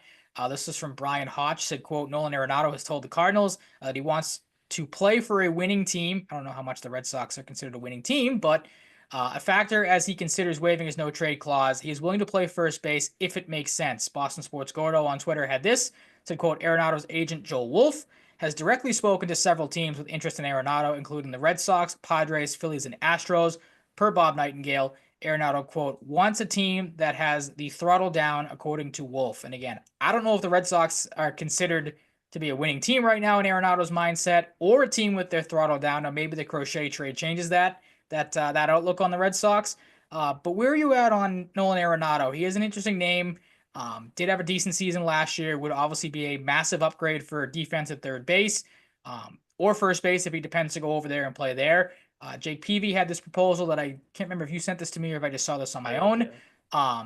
But this was on MLB Network a couple nights ago. His trade package was Arenado to the Red Sox for Richard Fitz, Miguel Blaze, and Masataka Yoshida. To that, I would say no thank you, because that is way too much to give up from a prospect situation for Arenado. Contract $21 million this year, $16 million next year, and $15 million in 2027. Is he a guy you would be opposed to the Red Sox bringing in, or would you want them to go and chase Arenado? I want Arenado. Really, you're in on Arenado, but out on Bregman. Is there a reason Arenado doesn't fuck with Christian Campbell and Marcelo Mayer. Fair. Yeah, it's a shorter commitment. That's true. I like the track record with Arenado. He's 33, but like he's not showing like crazy signs of decline to my knowledge. Numbers dipped a little last year, but still decent numbers. Like, are known for like they're not known for like amazing trades. Like I feel like you could get him relatively cheap. And honestly, I don't I don't know if you'll even have to give up Miguel Blaze. I wouldn't be super upset if they made that trade. Really? Yoshida, okay. Fitz, and Blaze. Even with the Crochet trade that not nuked the farm system, but did give up a decent amount, like. Yeah, but like I just don't know like how much of a spot do you even have for Miguel Blaze down the road. Like if he gets you a premier piece right now, I like that. I think, if you're adding Arenado in terms of the mix of like first base, third base, DH, like of course, Yoshida can play outfield. That's his main position. But like, if you got Casas, Devers, and Arenado on your team, you're gonna have some revolving doors at DH. Like Arenado's gonna play first and third sometimes. So, Yoshida, like I like Yoshida, but like that's a guy you probably are definitely giving up in an Arenado trade. Probably are definitely. That's an oxymoron. One or the other. You know what I meant. And like I gotta be honest, I don't really care if they move Richard Fitz that much. To be honest with you, like see the Crochet. Not that the Red Sox had a log jam to get. Not that like people. What I'm trying to say is we're clamoring. Richard Fitz had a nice little run at the end of the year last year, but this isn't. I feel like a guy that's like a top tier pitching prospect where you're like, crap, like you got Crochet. How are you gonna fit this guy now? Like you can't afford to maybe move him. And I'm high on Miguel Blaze, but like I don't know how much like he's like a huge part of your future. He could be, but like, is this a guy that like they're depending on as like this huge piece of the future? No. So like, I'm not opposed to that trade package, and that trade package might not even be realistic. It could just be hypothetical, but absolutely hypothetical. Like I don't know. The Cardinals don't scream to me as a team that are like, oh shit, like they could fleece the Red Sox. No, they lose trades all the time. I mean, they have some of the more notorious ones. Traded, I think, Adolis Garcia for like nothing. Traded Randy Arozarena for nothing. Like, thank you. I was thinking Garcia was the one you mentioned that I was Mhm. thinking like, didn't they fuck up some trade with some guy that's really Yeah, good now? they've had a history for messing up a couple of them. I'm with you though. Like I'm curious to see, and I feel like part of me wants to put it more on the Cardinals for kind of tipping their hand because I think the first reports that came out was that they're looking to add a contract similar to Arenado's to make the money work, and they would take a prospect or a lesser prospect to do that. So like when I see Fitz and Blaze on there, I'm like, those aren't lesser prospects. Like those are two of the better ones the Red Sox have. Um, Yoshida fits the bill of a contract that's similar to Arenado's, and I said this I think at the start of free agency or maybe at some point last year. Like if I'm the Red Sox, one of the first moves I'm looking to make is getting away from that Yoshida contract, and then again, like we talked about, that frees up, as you said, the DH spot to maybe fluctuate. You put Devers there, you put Casas Righty there, bat, you get righty bad, exactly. That it helps balance your lineup out more. So yeah, like if you can make that work, or if you can send Yoshida and again maybe a lesser prospect, if it is Fitz that has to go, like I guess is I'm what it fine with is. that. Yeah. The only reason like I'm hesitant on Blaze is because you just gave Montgomery up, so that was the guy Yeah. that maybe was logjamming Blaze because he was ahead of him in the prospect pool. Now Blaze maybe has a chance to make the team as an outfielder at some point. So maybe you have a lesser prospect go back. But if they can make Arenado work, I wouldn't hate that move at all. Uh, and again, like you said, it is easier to kind of fit him in than it would be Bregman, unless you're hell bent on moving Devers off of third base. Then Bregman is the easy switch to play at third base. But Arenado is definitely an interesting one. I'm not going to run through all the names. Is there any name? Obviously, the Eovaldi one stings. Him going back to the Rangers. Any other names that have come up or have come off the board that has kind of caught your eye? Yeah, I was like cool with bringing Ivaldi back, but I need to double check his age. He's 34 and you're paying him $25 million. That's a little rich, I feel like, but like I wouldn't have been pissed if the Sox did that. But like I'm not super bummed about it. It would have been cool, but not super bummed. Yep. I wanted Dylan Cease. Did I like was he my end all be all over Garrett Crochet? No, but like honestly, I've been a fan of Dylan Cease for a while, but it didn't feel like it was gonna get to a point where the Sox were gonna trade for him. So I'm not super disappointed there. Just really like the player. Um, Walker Bueller, we talked about him. I still want them to sign Walker Bueller. I'd take him in a heartbeat. Um, Absolutely. You talk you about know, a guy he that's proven to win in the playoffs. Like that's kind yeah. of where Bregman falls into too. I But like think you said didn't earlier, he? you got to get He's a there guy. first. So He's a guy that wants to play here. Did I hear that potentially? did Did I Bueller? see something about that? I I don't thought I know. saw something that Bueller is like open to playing here. I don't know. Don't quote me on that, but I don't know. I've liked Walker Bueller for a few years. You have a rotation of him, Crochet, Bayo, Hauk, and whoever the fifth guy is going to be. Um, it's Yeah, I not mean you bad. can Like you can win a lot it's of really fans not back. bad. I feel like with those two moves. Obviously, the big one is Crochet. Now it was either going to be one or the other. You're either going to sign one of the big free agents and make a lesser trade for a pitcher. Maybe the Casas trade is the one that ends up getting made. You get a Seattle pitcher, or you're going to make the Crochet deal and then supplement him with a Bueller. With if Evaldi was available, you probably would have brought him back, or you would have maybe thought to have brought him back on a similar deal. So it was going to be one or the other. So like we said, So go like in ahead. that scenario where you get Bueller as Cutter Crawford, the last starter, like do you think there's a chance they don't want Cutter Crawford to start after letting up a billion home runs? I could see it. Yep. Have him as Like like a, I a don't want long him to man in the start. bullpen. Yeah, I Yeah. don't want him to start, and he was good in the bullpen. I Like was just gonna say the same thing. He worked better in those short role. His problem obviously was second, third time through the lineup, he got killed. So you don't have to face second or third. Go one or two times through the lineup if you're pitching out of the bullpen, obviously. So yeah, and I I mean, I like the idea of Shane Bieber too, but what Michael Fulmer no. Like let's move on from players like that, bringing guys like that or guys coming off injuries, guys that are old as fucking yep. like. Can we stop? Like Michael Fulmer was an amazing young player, like 10 fucking years ago, whatever. Yeah, you're not a It fan hasn't worked. of. He gets hurt all the time. Yeah, you're not a fan of him being I don't know if rotation there's depth. anyone in the league that gets hurt more than Michael Fulmer. Like he It's a is hurt lot. all the time, dude. I'm It's all never set. minor injuries It's either. It's nothing always like personal. season ending. Yeah. It's nothing personal. I just like no, no.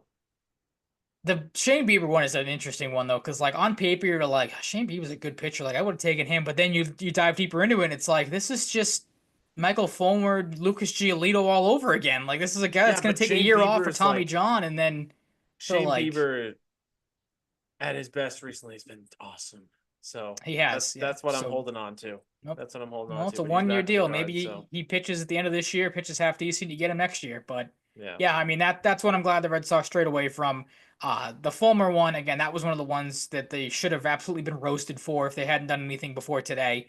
Oh Was yeah. thinking he could come back as rotation depth because, like you said, he's a guy that's injury prone and again was better out of the bullpen. I feel like at times before he got hurt than he was as a starter. I'm with you. If Walker Buehler was the move, go out and make it for him. I'll give him a couple of years, and again, See, hopefully he if gets you they to the sign playoffs because he's pretty dynamite in those.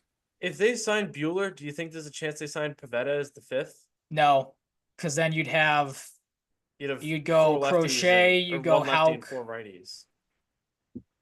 So That's better than do you want a lefty as your fifth, or like you get a fourth, or like who's even available that's like a that's a lefty starting left-handed pitcher? starter at this point. No, I mean Fried was Is the there one. anyone? Is I don't think there so. anyone like that's Of decent? worth noting, probably not.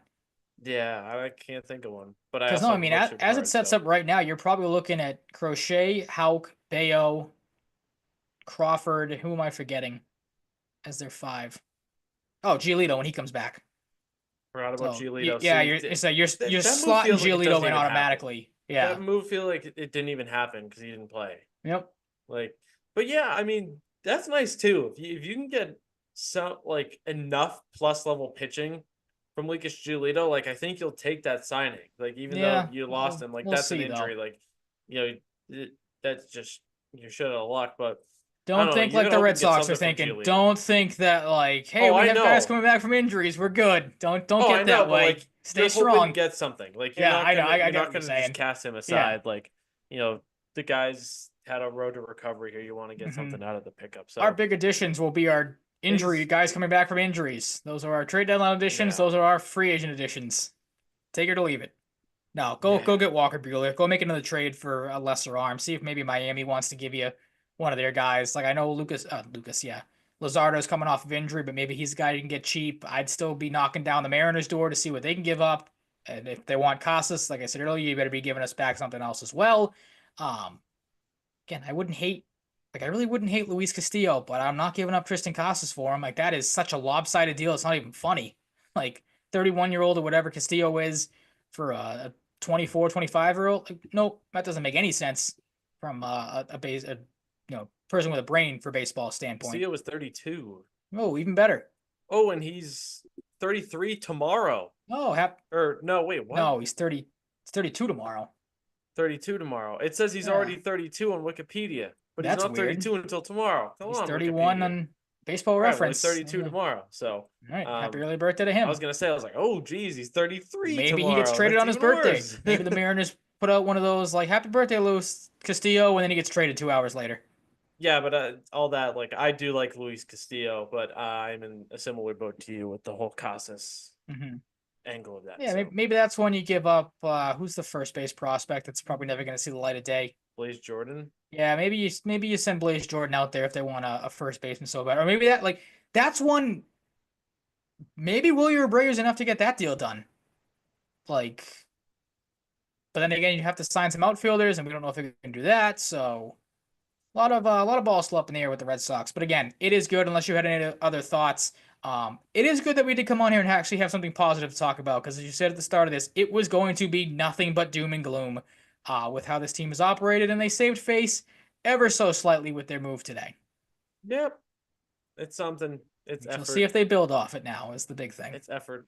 We have been predisposed to expect a lack of effort. Nope. So, we'll see how it ages. We'll see how it marinates, and you know, most importantly, we'll see how Garrett Crochet plays as a Red Sox. Mm-hmm. This is at the top of the football stuff, and it's not going to take so long. But the most breaking football news is that Bill Belichick, it has been talked about for a few days, is now the head coach of the UNC Tar Heels. Can't believe That it. was the next move. I wonder when Bill Belichick got fired if the UNC Tar Heels were ever in betting odds God, for his to next any landing college spot. team, let alone There were college were jobs that I there? could see him going. Okay. No, I don't know about betting stuff. Oh, okay. There was That's what I probably thought you were stuff getting we at. both I'm saw like, back then, but true. like the right college job, I think you would. Other outside of UNC, of course. There's been word about stipulations being, Steve Belichick is the next head coach whenever that becomes a necessary transition. Mm-hmm. we'll see how this affects recruits. Our recruits they got last year, like, oh shit, Bill Belichick's here. Fuck yeah. Or they like, I don't want to play for Bill Belichick. I'm out. Or they like, Mac Brown's gone. I committed here with Mac Brown as the coach, expecting him to be the coach, and he's not here. So a coach philosophy change more so than Belichick coming in is like, hey, I'm out. It'll affect them in a multitude of ways, but you got to think overall that a lot of uncommitted and younger high school players are gonna really want to come to UNC now. That or like, say, I don't know where I would be if I was a kid. You're going off of the Bill Belichick that was the 6-time Super Bowl champion. Or you're going off the Bill Belichick of recent years that like really seemed to hate young players and couldn't draft for shit. So like, is he going to be able to recruit for shit? Like, that's where I'm at with like, this is such an interesting and a weird move for me because I saw a tweet a few days ago. It's like, you're gonna fucking come here or what? That's his pitch. Well, that's what they had Gronk, Brady, and Edelman on the Fox pregame show, and Edelman basically said the same thing. Like, yeah, maybe we'll find a spot for you. Maybe we don't. Are you going to play for us or not? Like, he said the same thing basically. Like, that's what I don't see this working out. Like, everyone always wants to talk about like, oh, is Brady going to work out as a broadcaster? Is this guy like? I don't see how Bill Belichick lasts as a college head coach. Like, it doesn't seem like it's going to work for me. Maybe that's part of the Belichick thing. He's like, I'll be here for 2-3 years, and then my kid will take over. Like, I just want to coach again. And this could be like he's not getting offers that are good enough in the NFL. The jobs haven't popped up. There's jobs that he doesn't think he's gonna want. Okay.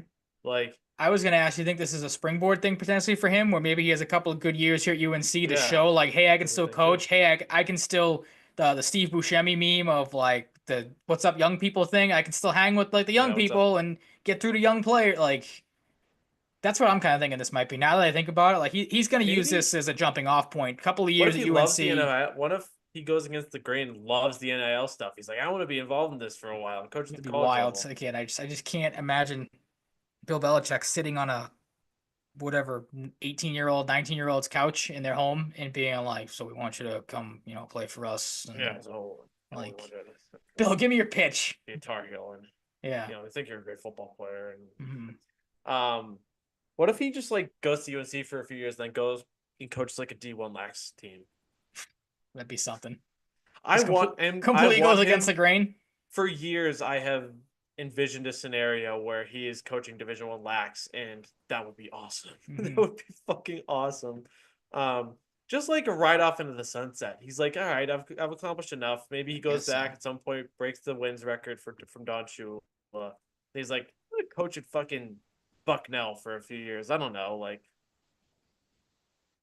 we'll see. Who knows? It is a good point you bring up though of like the coaching job opportunities because there are not a ton of good. Like, I don't think he would have gelled with the Bears. He's not going to want to coach the Jaguars, especially like that would have been funny just to see if Mac was still there next year. Like, he has to now go. Mac has to be under Bill Belichick again, but I can't imagine he would have been because of as we'll get to in the football segment a little later. How great Mac has looked for Jacksonville. Doesn't seem like the Cowboys are in any rush to get rid of Mike McCarthy, so that job's probably not going to open up. Philly's probably not going to open up. Raiders idea, like, yeah, does he want to coach under Tom Brady? That probably not. So that would be wild, but that would be awesome, dude. Yeah. Bill Belichick coaching Shadur Sanders too, or Cam Ward. Yeah, it'd be wild. Oh my god, like Cam Ward's not a Lamar Jackson, but like he's a freak athlete with a lot of polishing left to do. But man, watching Bill Belichick coach Cam Ward would be something to see if he could turn Cam Ward into a monster, because Cam Ward can be a monster. Will he be is the question. His decision making at times can be quite puzzling, which needs to be fixed. But interesting hire. Very fascinated to see how this goes from an on-field play standpoint. I'm sure we'll see lots on social media and how he does as a recruiter. So we do have some breaking. This is awesome. It is interesting. We have some breaking Red Sox news. We do know their next move. They have acquired catcher Carlos Narvaez from the New York Yankees for minor league pitching prospect Elmer Rodriguez Cruz, and the corresponding move to have them on the 40-man roster is to DFA and Manuel Valdez. Aww. So there's one second baseman off the roster. He kind of stunk last year. He kind of stinks, but I like him. He's a scrappy little Narvaez, depth catcher. There's your Kyle Teo replacement, 26-year-old from the New York Yankees, was on their 40-man roster last year. And in AAA last season, hit 254 with 20 doubles and 11 home runs to 403 plate appearances. They So should have traded. They should have traded for my cousin while they were talking to the Yankees. Ben Shields acquired by the Red Sox. there you go. That would be something. Yeah, I mean, whatever. Like, it's a fucking catcher, but hey, they made another move. I wanted Full to see if throttle. I could get you with we know what the next move's gonna If be. you fucking came out of the blue and you're like, the Red Sox are trading Tristan Casas to the fucking Mariners, I would have shot myself. Just lost your mind, yeah. Oh my god. But back to football. Good move by the Red Sox, I guess. Don't really know about him. Mm-hmm. Let's go just start with the Cardinals game, shouldn't we? I mean, keep Cardinals it week. I feel like we just keep it week 13 and then transition into week 14. That'd make the most sense, wouldn't it? We're not gonna recap last week and then go to this like that. Oh yeah. Sense. Didn't think that one through Yeah. entirely, but I was It's okay. thinking more so in the starting with the Patriots thing. But you're right. Nah, screw the Week Patriots. They're gonna 13. lose that game. It's not much to talk about. I know. Doom and gloom. Week 13. Go to real football teams. Yeah, Lions 34, Packers 31. Great win for the Lions. Great game. Gibbs and Montgomery both got in the end zone. Shocking, I know. Yeah. Tim Patrick 2 touchdowns. They've made a good little pickup of him. Not like lighting the world on fire, but like I feel like he's had some good timely touchdowns for them. Christian Watson had a big game. Had that one awesome catch on the right sideline. And you get Jake Bates game winner. Good football game as expected. This is, I think, right about where I expected this football game to land. And it did, and it delivered. And I liked it. It was fun to watch. Yeah, back and forth. I mean, you mentioned it with Tim Patrick. Everything the Lions seem to touch turns to gold. It just shows the type of season they're having, and the Packers obviously come away with a tough loss and a close game. But obviously, you got to think it's a building block for them.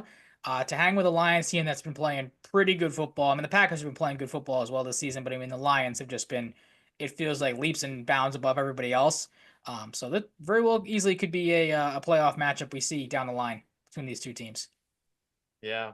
It's good. It's cool to see Tim Patrick too, because he lost like a season or two due to like serious injury and like had some moments with the Broncos. He was asked about that too, I think, in the game, and he said that like it was just basically good to be back out there playing football and helping the team that he in the ways that he could. Yep, awesome stuff. Dolphins 32 in overtime. Jets 26. Oh no, sorry, Hate Jets. to see it. Tua plays great, no picks, 33 completions on 47 attempts. 331 yards. Devin Chan did nothing on the ground, but got in the end zone. Tyreek Hill was excellent. Jalen Waddle was excellent. Definitely been returning to form these last few weeks. And Jonnu Smith won the game for them. Literally only showed up in overtime. Yeah, pretty nuts. It just gets better and better the more the Jets lose. It really does. I mean, we always talk about it. It's something different every week with the Patriots. It's starting to be something different every week with the Jets. Like the fact that they blow a lead, or this game was back and forth, but I mean, there were times it looked like the Jets were gonna, pull away with it. To just give it up late and then not even get to see the ball in overtime. Like you hate to see Aaron Rodgers just standing on the sideline the whole time with his hands in his pockets. Like it's such a bad look for the NFL. Yeah. No matter what he does after this year, I can't wait to see what he does. Can't wait. I kind of just wish he'd go away. Go I know, and, but that's gonna be live awesome in a cave. Like and if he plays somewhere else where he goes, I can't wait. It'd be so funny to see where he finds feel for out. that fan base wherever he ends up.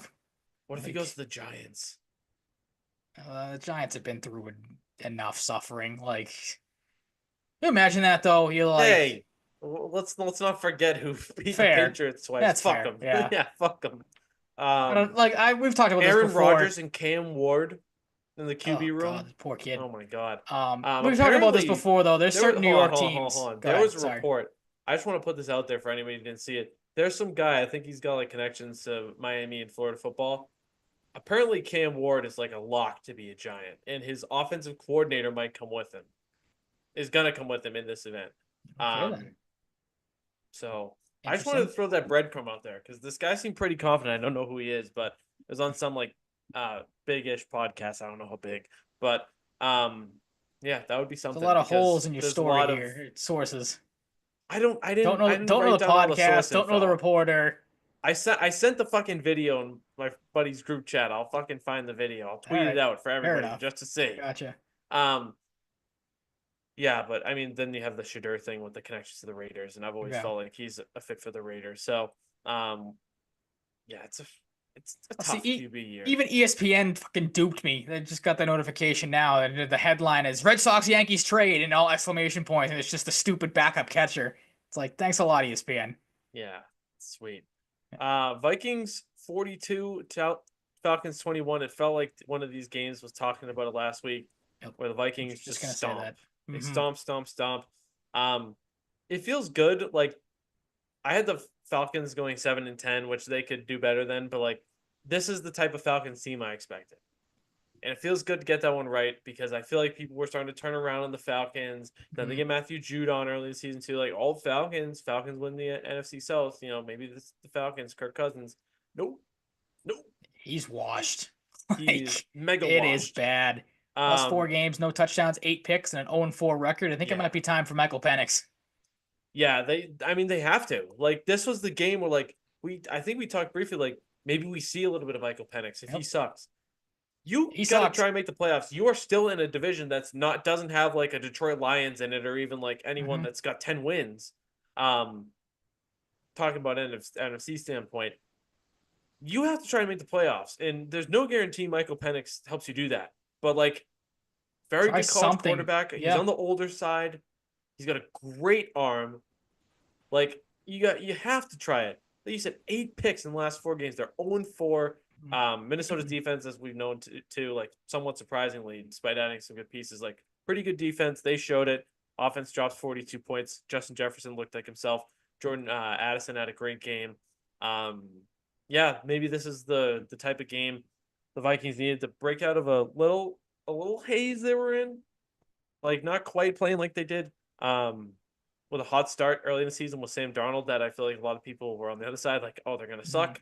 It's been a weird year for them, but maybe this is where they get back to, tuning some teams up and at least, winning a little more comfortably, if not bludgeoning teams like they did the Falcons. So yeah, there's that. Saints Giants, should we even talk about it? No, I mean, Derek Carr got hurt. That was the most notable. There's a couple of these games that we're not going to spend a whole lot of Drew time Lock on. started the game 0 for 8 or 0 for 9. Like, I feel like he's done that in every game he's played this year. Like, oh god.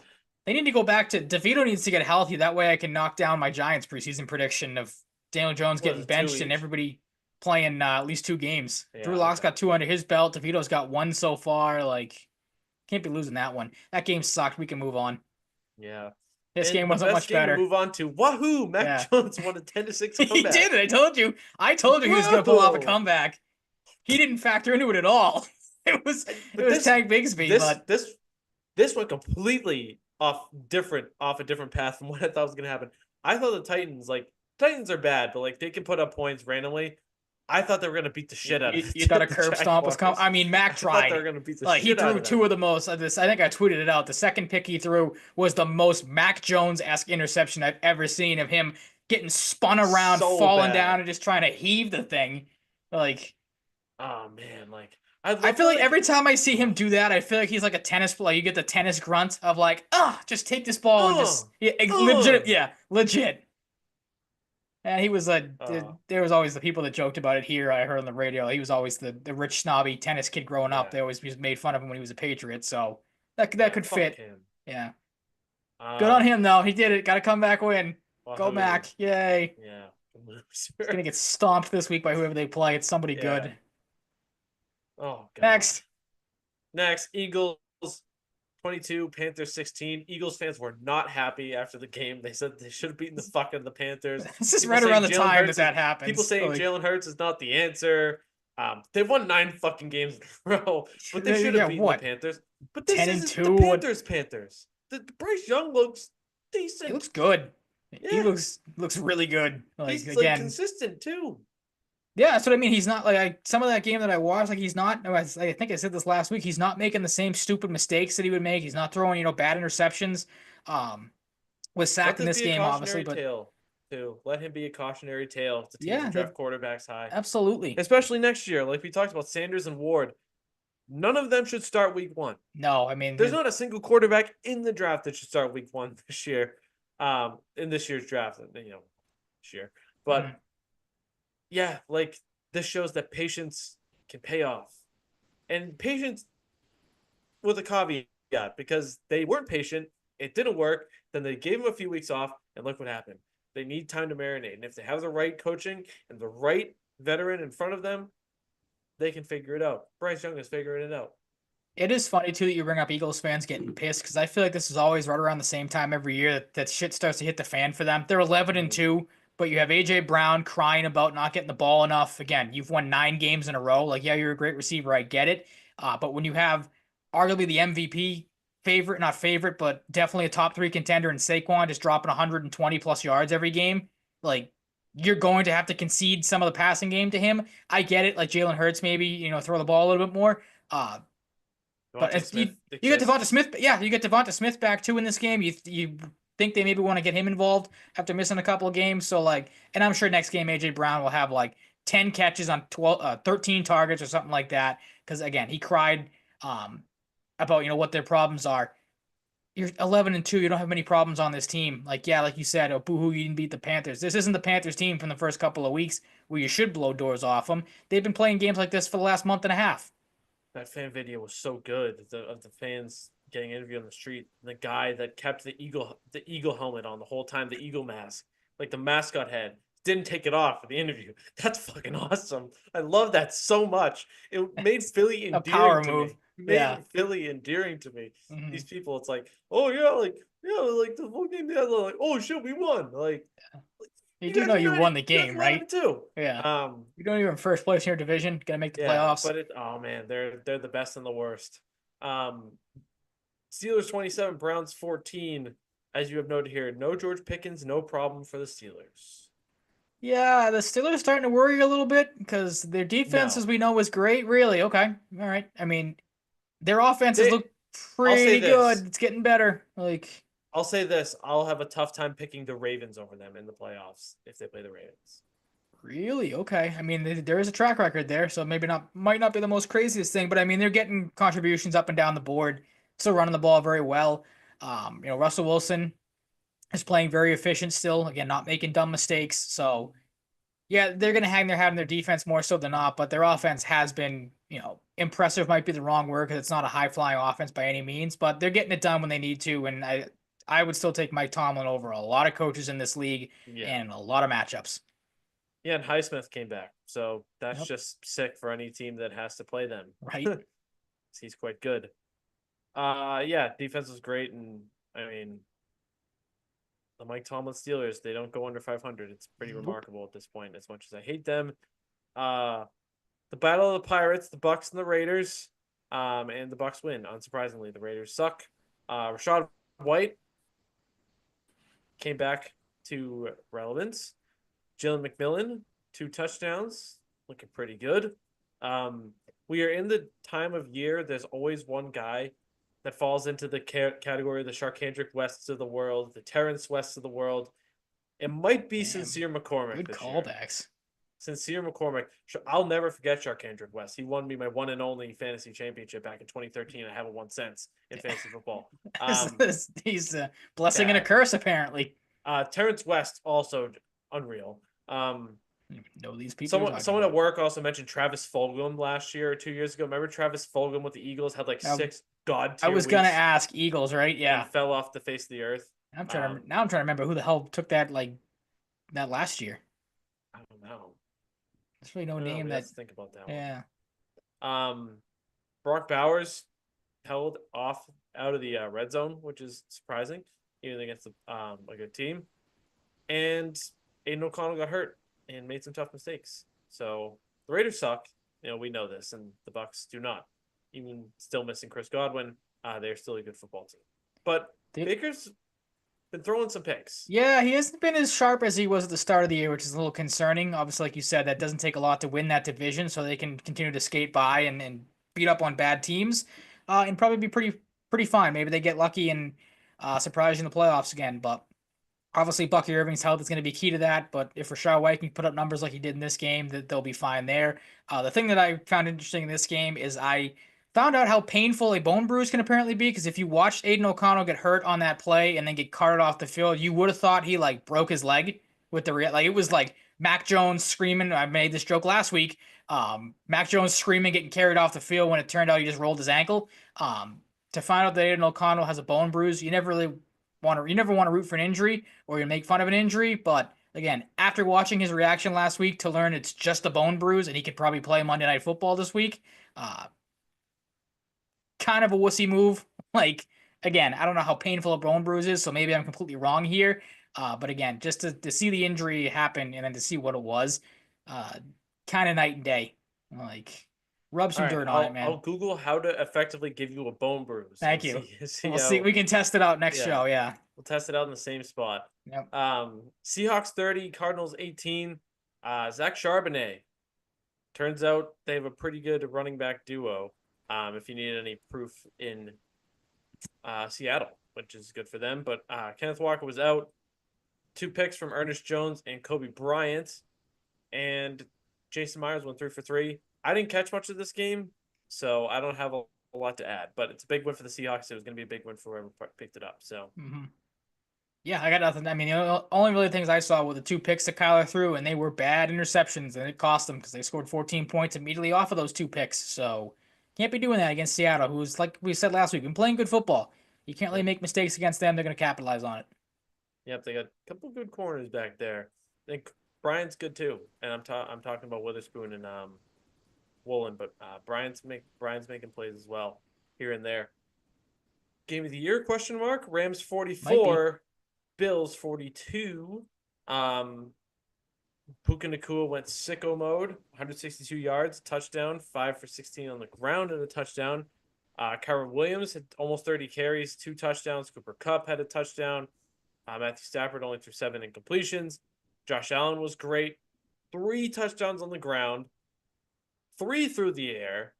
Like, this felt like old school like football when Brady and Breeze and Rivers and Roethlisberger and Really Manning were did. going for like 5,000 yards a year. I was like, if this happened all the time, like, football would be back. Like, football's great, but like, football would be back to those prime Brady, Manning, Breeze days where you'd have all the top quarterbacks throwing for 5,000 plus yards. Mm-hmm. And you Yeah, I have a mean, note about the Bills. yeah, That I mean, is not surprising to you. Brady. You know it's bad when Tom Brady's calling out your decision making, and not that he's is going to take this, or he took the same stance that I'm about to take. But this was the game to me that showed that you can never take the Bills seriously in spots like this, because you have, like you said, yes, Josh Allen's been running the ball well, had three touchdowns. No, he had 2 touchdowns at the time. No, they had. I can't remember how many rushing touchdowns he had at the time where they tried the quarterback sneak. Regardless, to call a quarterback sneak, in that spot when time is against you and you don't want to have to burn your timeouts. Absolutely stupid decision by McDermott. Brady called him on it and said that's going to cost you the game because now you're going to have to burn a timeout. Now you're going to have to onside kick the ball instead of just throwing it. You get an incompletion, obviously you stop the clock. You get a completion, you get a touchdown. Like that, poor clock management there. And we've seen this time and time again with the Bills. You make one of these dumb decisions. Obviously, this was super late in the game, so it had a better chance of costing you. But they just continue to trip over their own feet in these spots. And as great as Josh Allen was in this game, the fact that he had this great of a game and they still come away with a loss. Like Amari Cooper had, I think, 10 catches or something ridiculous. He had a great game too. So you have these guys step up. The fact that you have these, these lapses and just stupidity with McDermott and the play calling at times is why, like, I am never going to pick the Bills in spots like this. Like, if they match up against the Chiefs, like, stuff like this is why I'll take Kansas City, because Buffalo just cannot get out of their own way at times. And it kind of took away from what was, obviously coming to a great end and what could have been even better if they didn't screw that up at the end of the game. It could have been, it should have been better. It's a shame, but what a fucking game it was. I could say the most entertained I've been watching a football game this year. So absolutely, I am thankful for that. The Bears. Why did we pick the Bears in this game? I don't know. It's not the like bullshit, or not bullshit, like heartbreaker loss at the end. Yeah, this I was time say for fluky, the Bears. but it's not even fluky. The Bears got shit pumped. 38 straight up ass kicking. Yeah. By the 49ers. Get right game and a half. Isaac Orendo got a little banged up at some point, but 2 touchdowns. This is just how they draft running backs in San Francisco. Not to say he was just like some scrub, but pretty good player, Louisville. But I mean, you had Jordan Mason and Christian McCaffrey. Now you're on Isaac Orendo getting 2 touchdowns, 128 yards. Patrick Taylor got in the end zone. Credit to you if you knew Patrick Taylor existed going into this game. Yetur Gross-Matos, forgot he was on. I forgot he existed, yeah. Forgot he was on the 49ers, like a second-round pick a few years ago out of Penn State. Didn't really pan out in Carolina and had 3 fucking sacks. Leonard Floyd had 2, Willie Collins had 1. And Caleb Williams was efficient, but not like good enough to get you close enough in this game. Mm-hmm. He has, watching some of this game, he has Bryce Young disease where he'll just run into sacks and make dumb decisions with the ball. Like, to me, he doesn't, and I feel like I said this with Bryce Young last year, especially at the beginning of this year. He's a mobile quarterback that I feel like doesn't run enough. Like, he'll run into sacks, or like the pocket will collapse around him and he'll do the, again, we'll dump on Mac Jones here, the happy feet, and yeah, so I know a couple weeks ago, product to playing on this Bears team. True, like you're running for your life, or you're seeing ghosts every other play. But I don't know, like I continue to watch Caleb Williams, and I'm not impressed anytime I see him. Like, and I've had this argument with my dad where he's like, oh, maybe it's the talent around him. He has enough talent around him. Yeah, the offensive line stinks.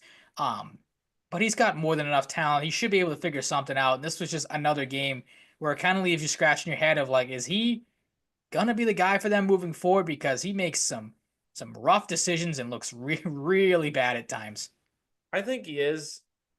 I think he just came into this season with way different expectations, and they're not. Well, he expected not to punt, so yeah, he expected not to punt. They're not being met, and he has become completely shell shocked, and is getting a big reality check that he didn't think was going to happen. Which he needed to. Like, and he clearly does, and unfortunately for his sake and the Bears' sake, he's gotten it. I'm sure they had much higher expectations for this year, but they're not being delivered. No, not even close. It's tough. It's been a tough stretch for the Bears, and the Patriots broke them. Yes, they did. Chiefs 19, Chargers 17. They've broken everybody, myself included. Me too, man. I have nothing to say about this game. Me neither. Other than what I have in the outline is that... Out of protest. I'm saying nothing out of protest. Fair enough. I will say that anyone who doesn't think that if that kick happens to any other team in the league and thinks that that kick is going to be no good, it hits the upright and bounces out, you are insane.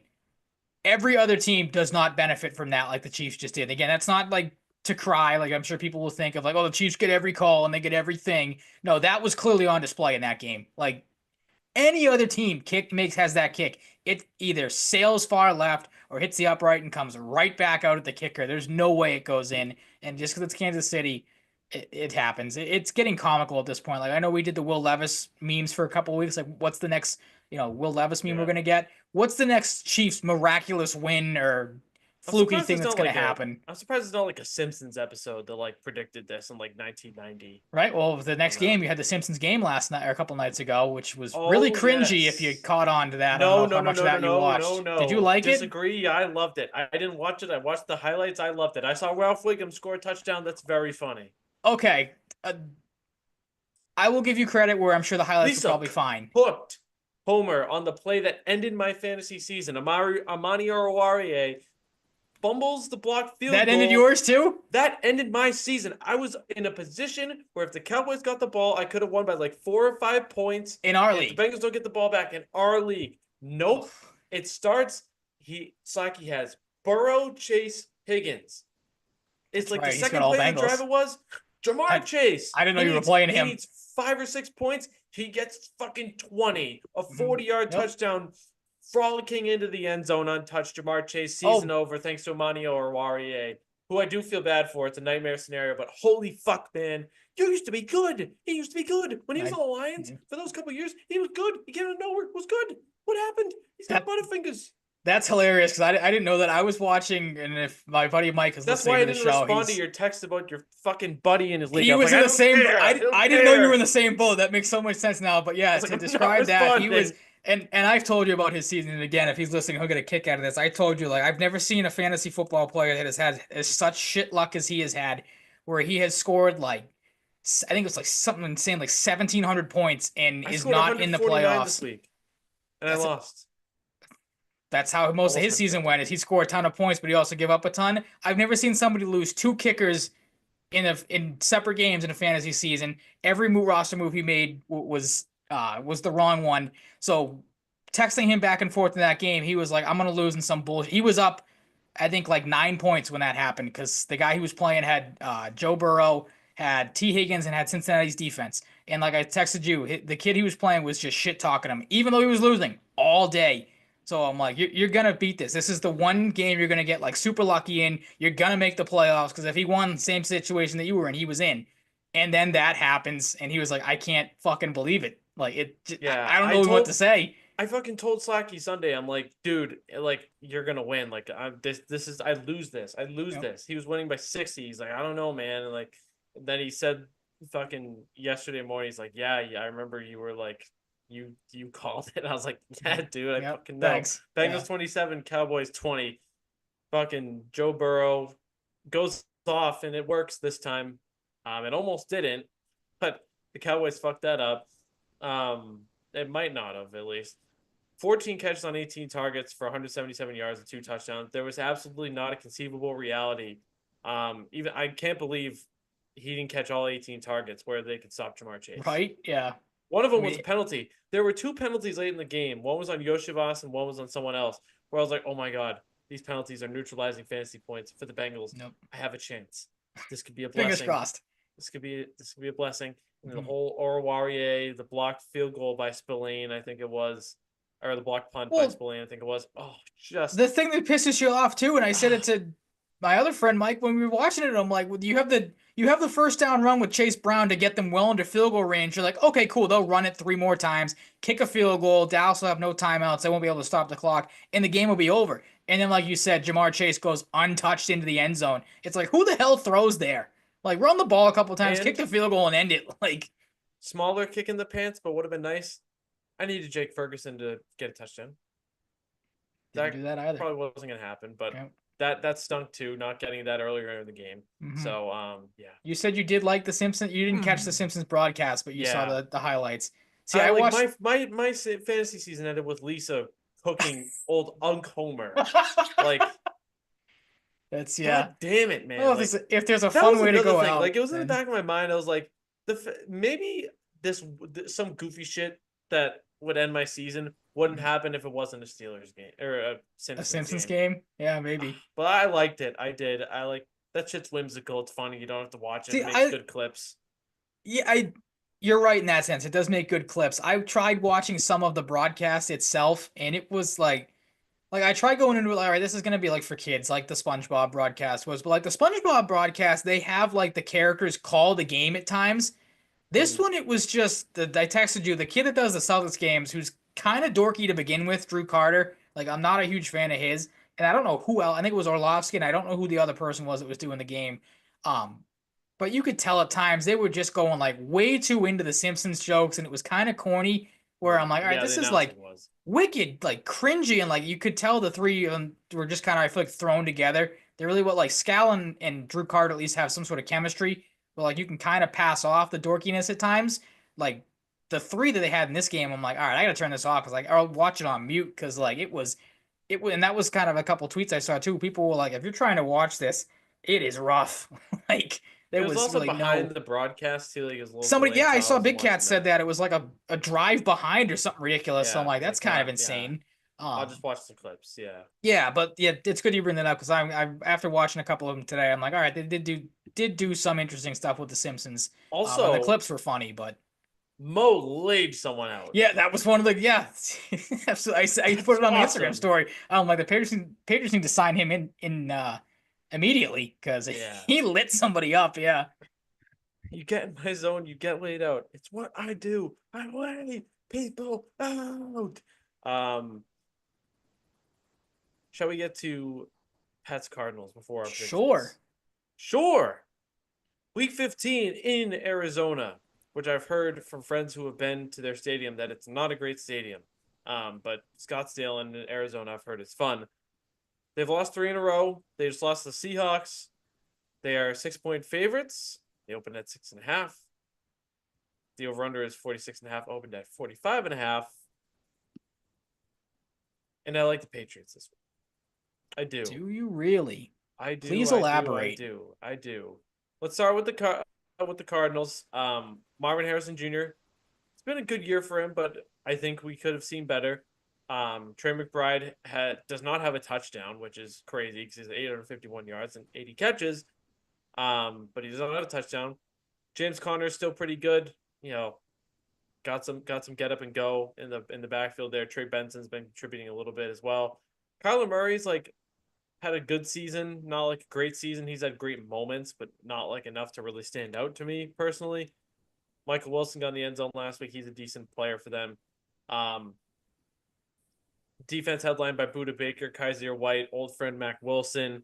Zaven Collins has 4 sacks for them. He was a really good player coming out of the draft a few years ago. Sean Murphy Bunting, you'll remember that name. LJ Collier rather. This is a defense that's getting there. I think they need a few more pieces, but it's like a good defense being built there. A defense that could give the Patriots some fits at times, but I'm not super concerned about. Offense, I think, is able to be neutralized a little bit. Like the run defense just worries me. Like I think Connor's gonna have a decent day. Mm-hmm. I'm fascinated to see Christian Gonzalez versus Marvin Harrison Jr. Yep, that'll be fun. But like I think this is a winnable game. They're coming off the bye. I like how Drake's played. We've talked about that a lot. I think they're gonna be able to run the ball a little bit, and I honestly like Gonzalez to hold Harrison in check pretty decent amount. The difficult thing is Trey McBride. Trey McBride could be a matchup nightmare a bit, and you hope this isn't the first week he gets in the end zone. That's the biggest thing for me is Connor and McBride. Like Harrison's gonna make plays, but I don't think. Maybe famous last words. I don't think Harrison's lighting the world on fire in this game. No, I'm right there with you. If I had to you pick hope something you to can- stop, it's him. Like you have to neutralize Kyler Murray because if you put pressure on him, he's a scrappy little bugger, and you're not going to be guaranteed to sack him. So you got to find ways to make him uncomfortable to the point where like you're forcing turnovers or something, or actually sacking him because he's not an easy guy to sack sometimes. There's a scenario where the Patriots win this game. Hopefully they've really focused on film and using this extra time and being ready for this game, because there is a scenario, as we've seen in multiple games, but they don't really look ready from a coaching standpoint and preparation standpoint. But I am putting faith in that being wrong and then being prepared and then winning this football game. All right. I was going to ask you a question, but you kind of alluded to what the answers were in the question I would have asked you. The reason why I'm picking the Patriots to lose this game is for 3 reasons the 3 names you mentioned. They can't stop mobile quarterbacks. They can't stop or cover good running backs. And Kyle Duggar has been a traffic cone out there and has not been able to cover just average tight ends over the last couple of weeks. Kyler Murray's going to run all over them.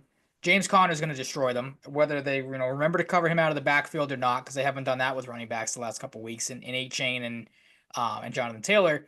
And then McBride, that was crazy to me that he hasn't found the end zone yet this season when I saw that and put that in the outline. He's going to run wild on them because Kyle Duggar could not cover you or I out there right now, it feels like, with how bad he has looked in the passing game. So yeah, I would poke Kyle Duggar, man. What's up? For sure. I would poke him for sure. Yes, I think we both might, again, because if we were running the football, he'd Mo Sislak us and light us up. But if we were able to, get some passing game going, he wouldn't stand a chance. Yeah, I want to kind of lean where you lean, and like maybe with a couple extra weeks, or an extra week, the Patriots will actually have a game plan to stop some of these big players. And I'm with you. I think Christian Gonzalez will handle Marvin Harrison perfectly fine because Harrison's had an up and down rookie season. But again, I'm just going off a track record that they don't ever seem to know how to cover or stop any of these type of players. They're not going to do it in this game. I think they keep it close. I think they might even have a lead at the end of this game. But as we've seen before with this Patriots team, they are the anti-Chiefs where something goes wrong every week, it seems like. They'll let Kyler Murray drive down the field with 45 seconds left and no timeouts and win the game on a late field goal. And that would be kind of funny because I think Chad Ryland is still kicking for them. So wouldn't it be interesting if it came down to a Chad Ryland field goal at the end? That's what's going to happen in this game, in my prediction. 28-26. The Cardinals pulled this one out in another heartbreaking loss for the Patriots. Yuck. I just have faith too that not only is Drake going to play well, I think they're going to be able to keep pace with the Cardinals if they're going to put up points. And Mhm. like the Cardinals can put up points, but they can also kind of flatline a little. Like True. they only put up 18 points against the Seahawks, like not a super impressive offensive performance. Patriots are a different team than the Seahawks, but I like the Patriots to keep pace and win by 3. I like 27-24 Patriots. Okay. So yeah, I don't disagree with you in the keeping pace thing. It comes down to can the defense make a stop, and in the Yeah. last couple of weeks they haven't. So and the Cardinals defense hasn't either. It's been Yeah. bad the last 3 weeks too. So I hope it, they scheme something up coverage wise for Trey McBride different than Kyle Duggar. Like I don't know how comfortable they'd be putting Mapu on him. Like um whoever else is, up to them. I'm not yeah, gonna act right. like I'm gonna like break down who's gonna cover him outside of Duggar because he's the most logical option, even though he's been struggling. Um, but yeah, I mean we could see Cole Strange in this game. I don't know. Um, you big guys step up. I'm hoping this is the Christian Barmore breakout game. Like he's had moments, but Yep. we know what he's capable of too. He's also coming back from pretty scary, bout with blood clots. I mean, those are frightening to think about. So, yeah, I'm liking Drake May to sling it here and them to win by 3. All right. I'm taking a 2 point But loss. You're I taking a am 3 point frightened. win. I'm frightened by James Conner. I am Yeah. a little bit, Yep. but not a little bit, kind of a lot, kind of like in between a little bit and a lot. I don't know. But yeah, we'll see what happens. Pats and Cardinals. Let's get into week 15 predictions. Rams and 49ers. Do the 49ers have some swagger? Probably, but I think the Rams have more, and the Rams are better. So I will be picking the Rams tomorrow night. You saw last week what the Rams were expected to be, just an offensive juggernaut. If their defense can figure it out, I think the 49ers are too banged up. They're too inconsistent. You don't even know if Grendo's going to play in the game. So, if they go into it, Patrick Taylor was a good little find, like you said. Uh, but the Rams are just firing all cylinders right now and playing better football. And the 49ers are obviously playing, both teams are playing for their playoff lives. But I think the Rams find a way to win this game over San Francisco. Yep. I mean, it might be the start of something for the Rams. A little run into the playoffs and beyond. Well, they're in a position to make the playoffs, but Mm-hmm. still gonna win some more games. But I mean, they're in terms of talent, a playoff team. True. Jets and Jaguars. Wow. Jets. I don't know, man. Like Aaron Rodgers has to be Mac Jones, even though Aaron Rodgers is a corpse. Mm-hmm. The Jets are a better football team on paper than the Jaguars. They'll win. This game will suck. Out of spite, I wanted to pick a tie for this so bad because I don't want to root for either one of these teams or pick either one of these teams, but I'm going to go with the Jets for the exact reasons you said. They are a better team. They should be able to beat Mac Jones. Yes. Um, um, Ravens and Giants. Don't overthink it. Ravens. Yeah. Cowboys Panthers. I'm a little Panthers. surprised you picked Carolina. Panthers. I thought I was going I am bold with the not Panthers picking. pick there, I but am you're not you're picking sticking the with me. Cowboys. I am riding with the Panthers. I like Okay. what they're starting to do. Their Didn't expect scrappiness it. has to it's They're got to pay scrappy. off at some point, right? Yeah. Like they're getting close with a lot of these games. They're right in it till the ends. Like This is Mike McCarthy's last game if the Panthers win? maybe. Or do they just ride it out? I mean, this late in the season, I think they'll probably Mm, ride it out. I I don't mean, know. Just they're something about delusional. They probably still think they're in a playoff hunt. So, yeah. Oh man, please Panthers. Seriously. could you imagine really quick if they do fire Mike McCarthy? You think we get a Bill Belichick Jets 2.0 and he like resigns as UNC's head coach if Dallas opens up? No. No. How That fucking would be crazy awesome though. would that be though if that happened again? Yeah. That would be something. Yeah. I didn't even think of that. Chiefs and Browns. I feel like the Browns are going to keep this game close at times, but they will Oh, not win. probably. Every team keeps it close against Kansas City and then they implode late. Like this, you want to know how this game's going to go down? Cleveland will have a lead. Jameis will throw an egregious pick, like his third or his fourth of the game, and the Chiefs will walk down, bang a field goal late, and call it a day. Like, Yeah, that's how it it'll goes. happen. Dolphins and Texans. I wanted to pick Dolphins, but I chose against it. I will be picking the Texans because I felt like it. Oh. There's a reason why you should pick the Texans playing the Dolphins. Why, Brian? Because it's a good team playing Miami. The Jets Finesse are a bitch bad team. team. They lost. Finesse bitch Dolphins. They don't beat good teams. Texans are a good team. They'll beat them. Just Okay. simple math. Yeah. Like, just carry the Y and then you're done. I'm just tired, man. I think It's okay. why I didn't have an explanation there. Yeah, it's fair. Oh, Commanders and Saints. A very small part of me wanted to pick the Saints here, but Really? Even with now Desmond My- Ritter plays my- for the Raiders now. Who the hell's the Raiders. backup in New Orleans? oh, I didn't think of that when I was thinking about the small sliver of the Yeah. Saints. Is it Jake What are you talking Hayner? about? Yes, Or it is is. it Spencer Rattler? Yeah, Jake Hayner Yeah. sucks balls. Yeah. Commanders all day. Jake Okay. Hayner, to which I said when he came onto my TV screen the Spencer other Rattler, day, just he is just still play in the. Spencer Rattler. I know, right? When I saw Like, Jake Hayner, I'm like, this bum is still in the NFL. Oh my god. he was like you take mid-round shots on quarterbacks. Every team does it. That was just one like, no, Jake Hayner is gonna be a backup. Like, he's never gonna start. He's gonna be a spot starter. That's exactly what he is. Nothing more. Bengals and Titans. This really could be a game the Bengals lose. Wouldn't surprise Revenge me. game for Brian Callahan, even though he left on good terms. I'm just kidding about the revenge game part. Maybe T. Higgins playing against his future team. I hope not. God, receivers' careers go to die. Yep. Bengals. This, it can't. It didn't happen against the Cowboys miraculously in some way. They can't just like have Joe Burrow throw for 380 yards and 4 touchdowns and lose by like 6 to the Titans somehow, right? That's where I'm at. Like, there's no way Will Levis can keep, because that's been the thing with Cincinnati is they can't stop anybody. There's no way Will Levis can go toe to toe with Burrow, right? Like, I know I just answered your question with a question, but like, who knows? Maybe they can't. Okay, Maybe sure. this is a game Tennessee's offense figures it out because Cincinnati's defense is that bad and they have to rely on muffed kicks to win ball games. But I'm going with you, Cincinnati. They have to win this game against the Titans. The Titans stink. Yes, desperation too. Yep. Desperation.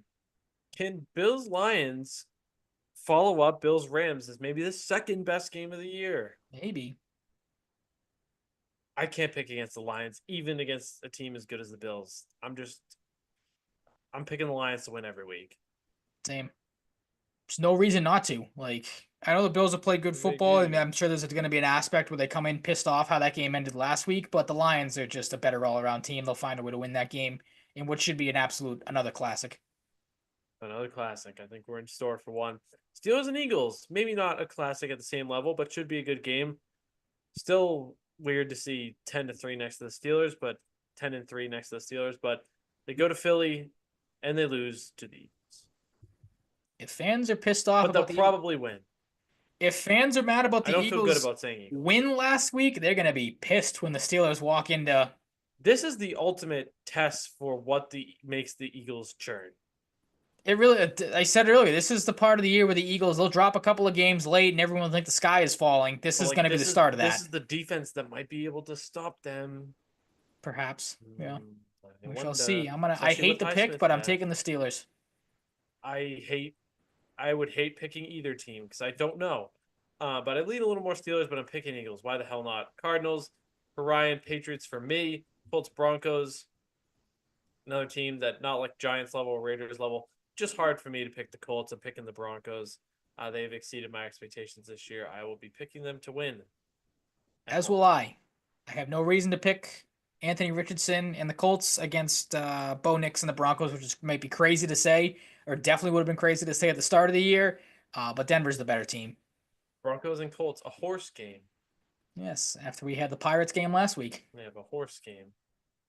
Bucks Chargers. I thought surprised by your pick here too. I thought I was gonna go back and forth on this, but I really didn't, and my gut told me Bucks, so I took Bucks. I'm gonna take them too. I think their offense is humming a little better than the Chargers. We don't know. I mean, I have to assume Justin Herbert's gonna play, but he was banged up in that Chiefs game. Maybe that hampers him a little bit. Buccaneers. I wonder if they get back Bucky Irving, and then that offense just continues to gel as it has. Do you think the decision to draft Bucky Irving, the fact that they're called the Bucks, went into it at all? I would hope not, because that'd be just getting a little too dorky in They'd be like the doing our coaching running room. back draft board, like, oh, he's really good. He's a little smaller, but he's shifty. He can catch, pass, and run. They just have it. His name's also They have it Bucky. underlined, the first 4 Yeah, letters. they just have Yeah. do. Why is Bucky Irving's name underlined? So, no, just read it again. Buck. Yeah. We are the You Bucks. see what I'm doing He here? is Buck. He's on our team. We already made the They have decision. like We already drafted him. You have they no have say like in this. They have like an intern in there doing his input. He's like, Yeah. Yeah. Get this man Um, a suit and sign him to a multi-year contract immediately. Find me the analytics besides drafting a player that sounds like your team name. Yep. Packers and Seahawks. I like what the Seahawks are doing, starting to turn things around a little bit. But I like what the Packers are as a team more. So I'm picking the Packers to win the road. Better all-around team going with Green Bay. And no one can stop Josh Jacobs right now. So that will help them win this game as well. Yes. Josh Jacobs, 3 touchdowns. Very good. Bears, Vikings. Huh? Oh, I know. Oh, yeah. Oh, yeah. It's a good football player. Bears, Vikings. 0% chance the Bears win this game. It's the Vikings. The Bears are dead. God, no. The Vikings it must be nice to be the Vikings, get a couple of get-right games back-to-back. Like, yeah. Beat up on the Falcons. Now you're going to piss on the Bears. Like, man, the Bears. I can't get over the Bears. Falcons and Raiders. Man, oh man, if the Falcons this one. I almost picked the Raiders, and then I remembered that Desmond Ridder is probably starting for the Raiders, so I couldn't bring myself to do it. Revenge game. Oh, yeah, that's true. Not gonna happen. Oh my.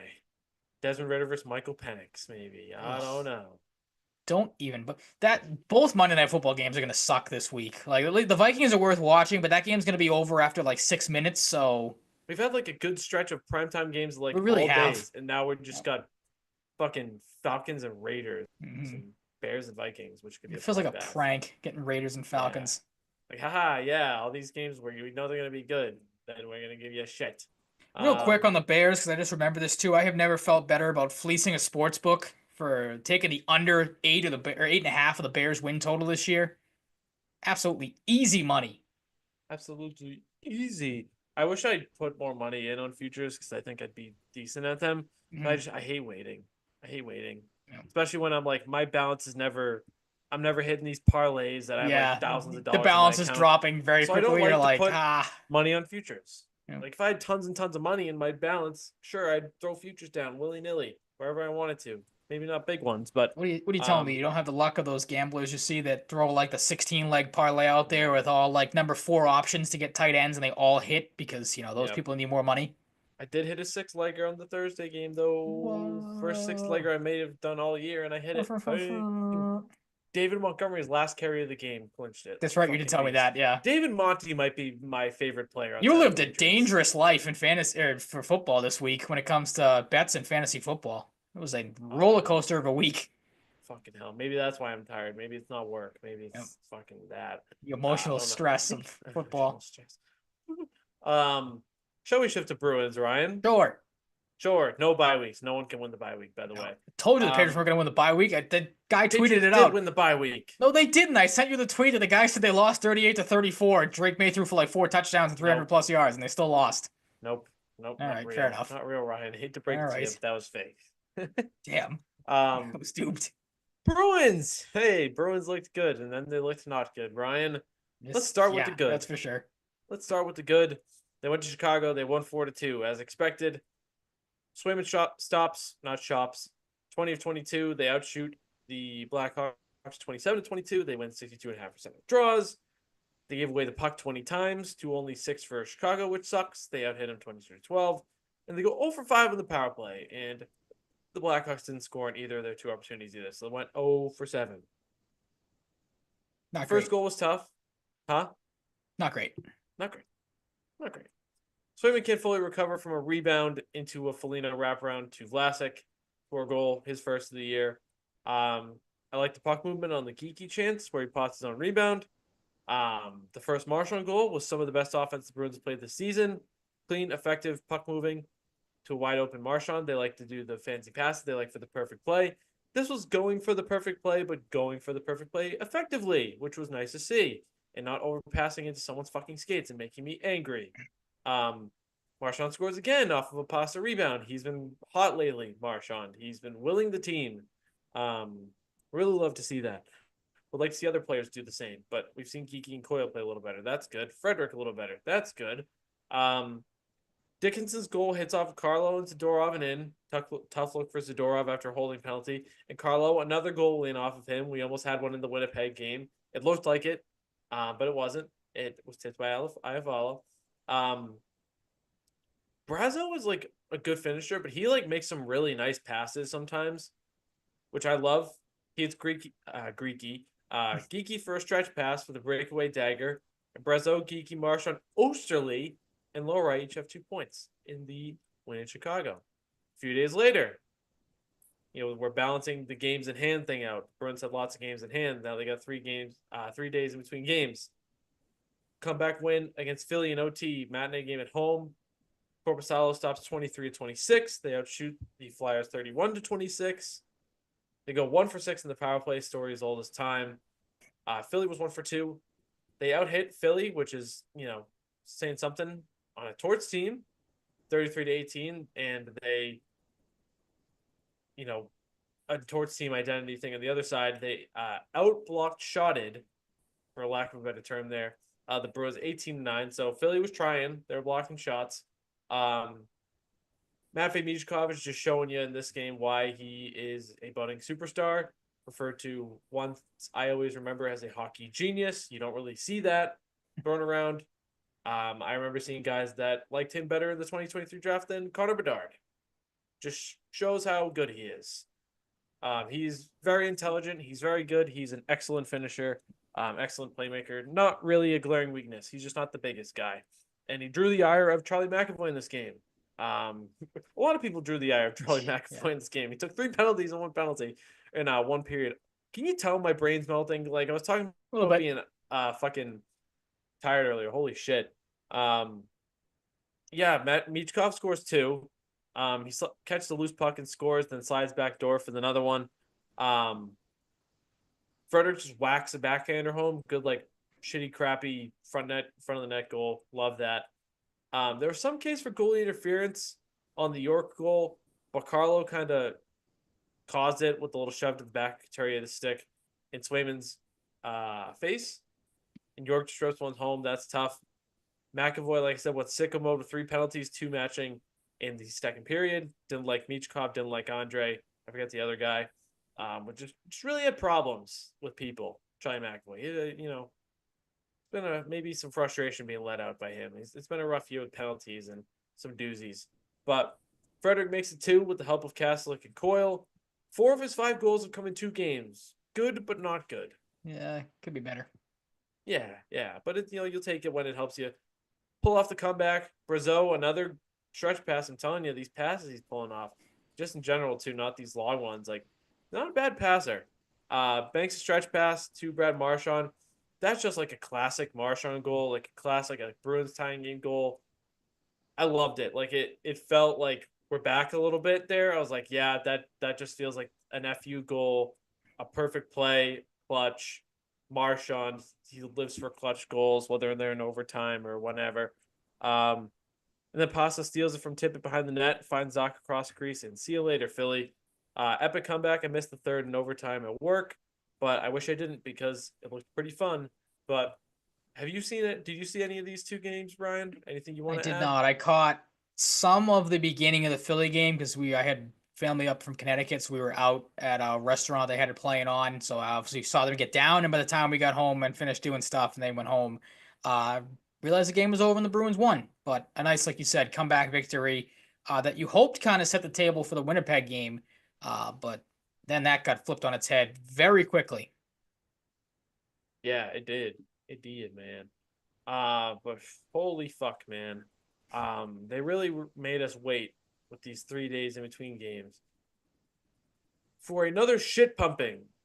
Not under Jim Montgomery this time. Yeah. The first one under Joe Sacco. Sacco had to get one eventually, right? He had to. Yes. Yeah. And we even saw coaches arguing. Scott Arneal was looking for Chris Kelly, talking to his players or something. And Joe Sacco took the brunt of it, like, who, me? What you talking about? So that happened. Jeremy Swayman let in 8 goals. Bruins lost 8-1. They're outshot 35-24.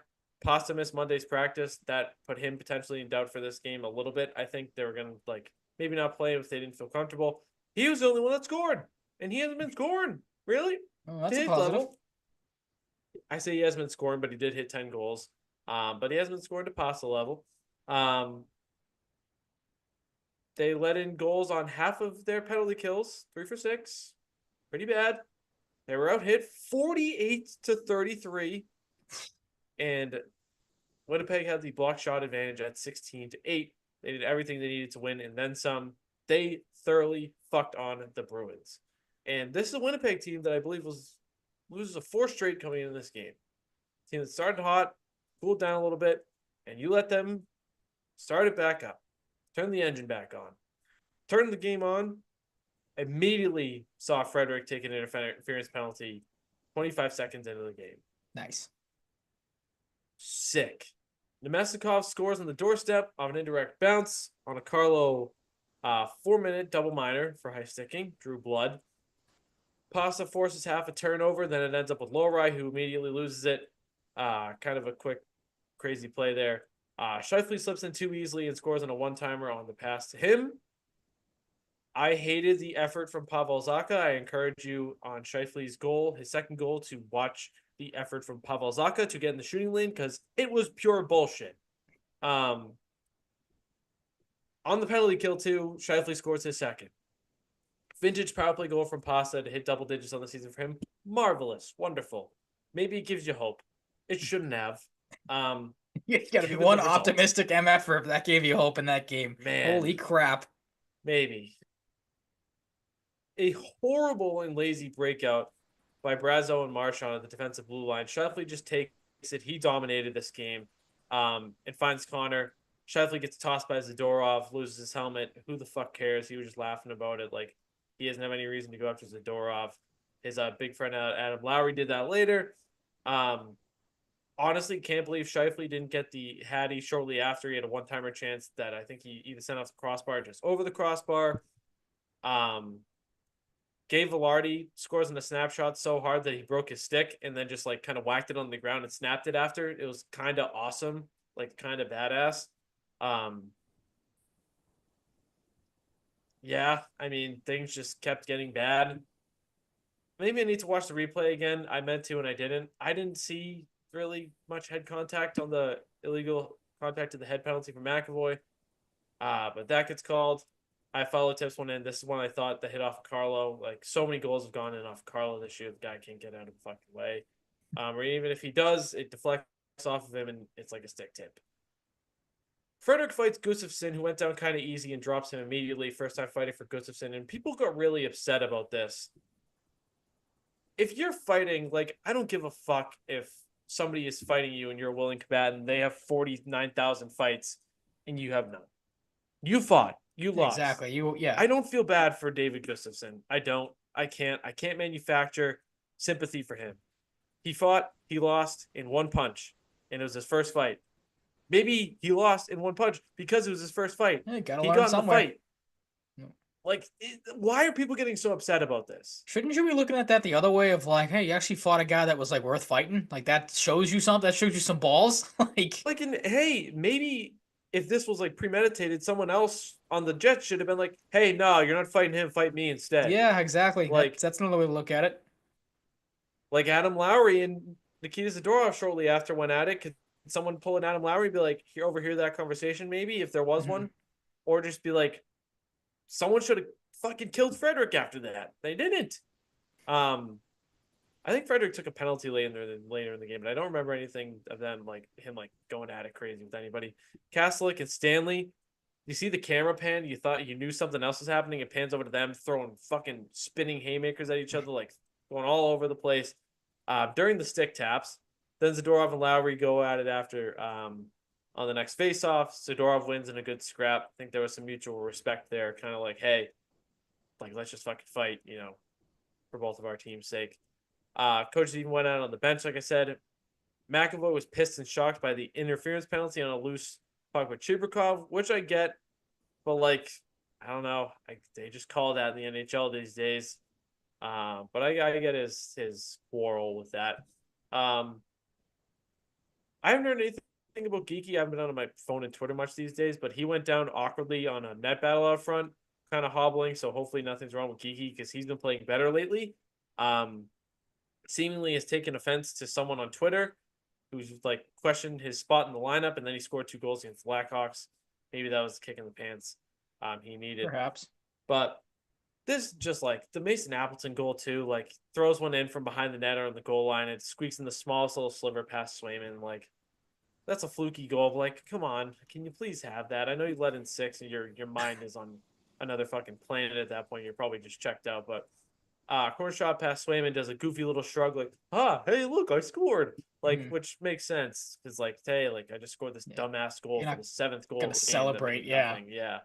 Just like an embarrassing look for the Bruins, like if you're in a position where that happens. And then a brutal turnover by Peak, bounces off a stick of God knows who. I didn't even bother to look too intently because I didn't fucking care. And Chibrikov hammers one home. He looked really good in this game. He was a first rounder of theirs a few years ago.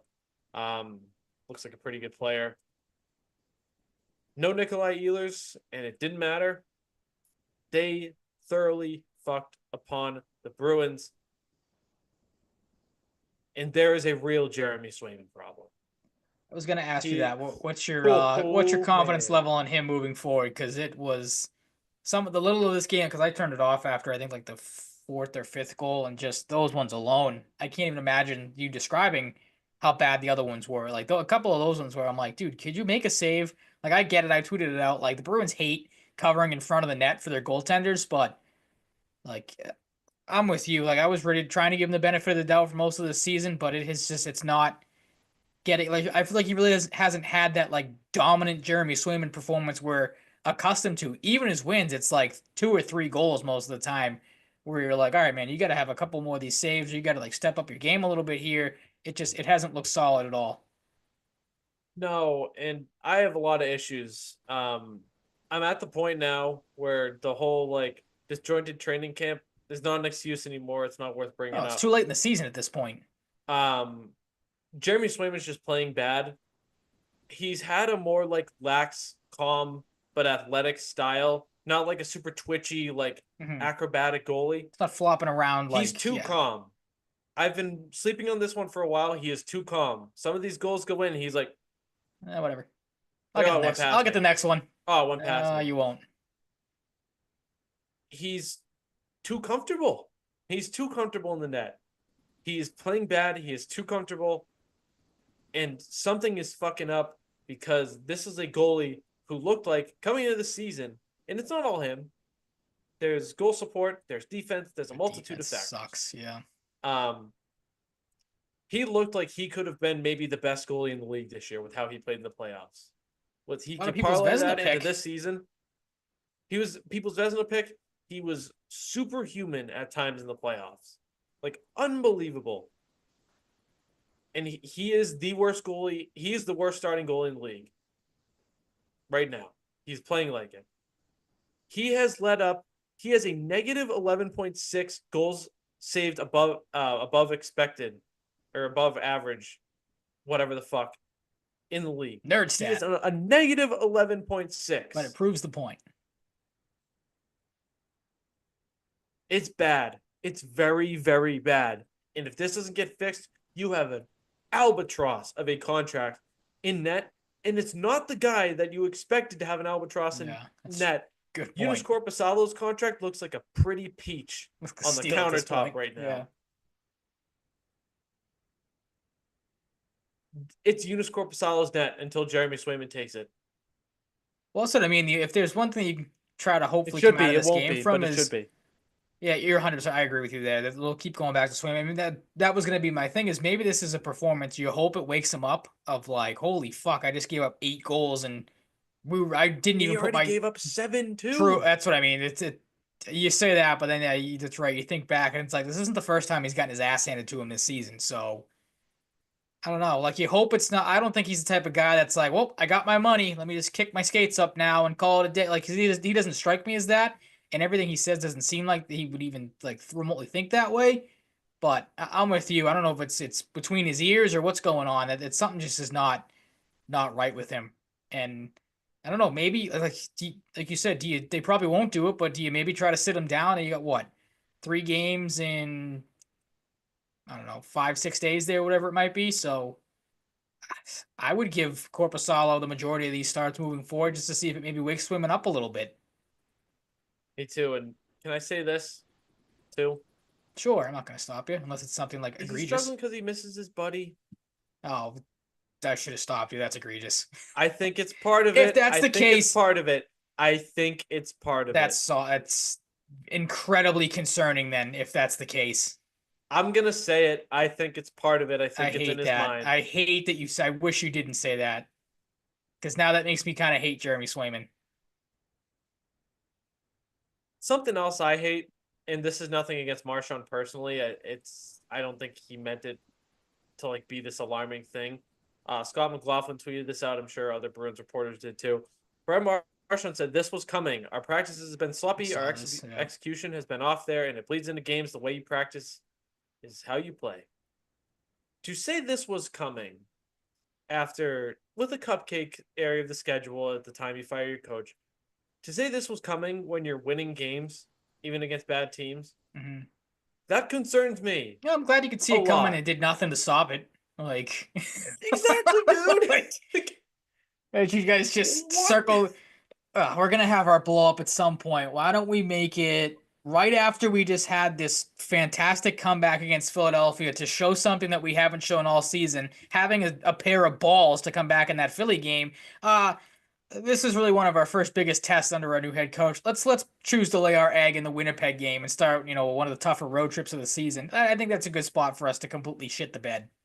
Right as you're starting a Western road trip with 2 games in Canada. Yep. Or 3 games in Canada. What was the other? I actually wanted to scroll and find this other quote. Pastrnak was asked by Kevin Paul Dupont if the Jets were as good of a team as he's seen this season. He said no. Prior to that, Pasta said the Bruins gave them a lot of their goals and made it an easy night for Winnipeg. No, he's not wrong. I like that he said that. But the other side of it for me with Pasta is like, okay, you scored and you did something this game, but like this team needs you to be a leader too. Yeah, you need to step up. You weren't this game. You scored a goal, but you weren't.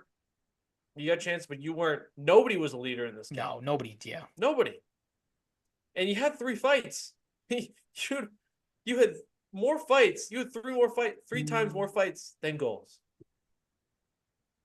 That's why, like, this team is still just soft. Like, I know you have one of these couple of moments every so often, like the Philadelphia game, or like you've been playing better of late, but deep down inside, like when push comes to shove, in this case, literally, they're gonna crumble more so than not because of stuff like this.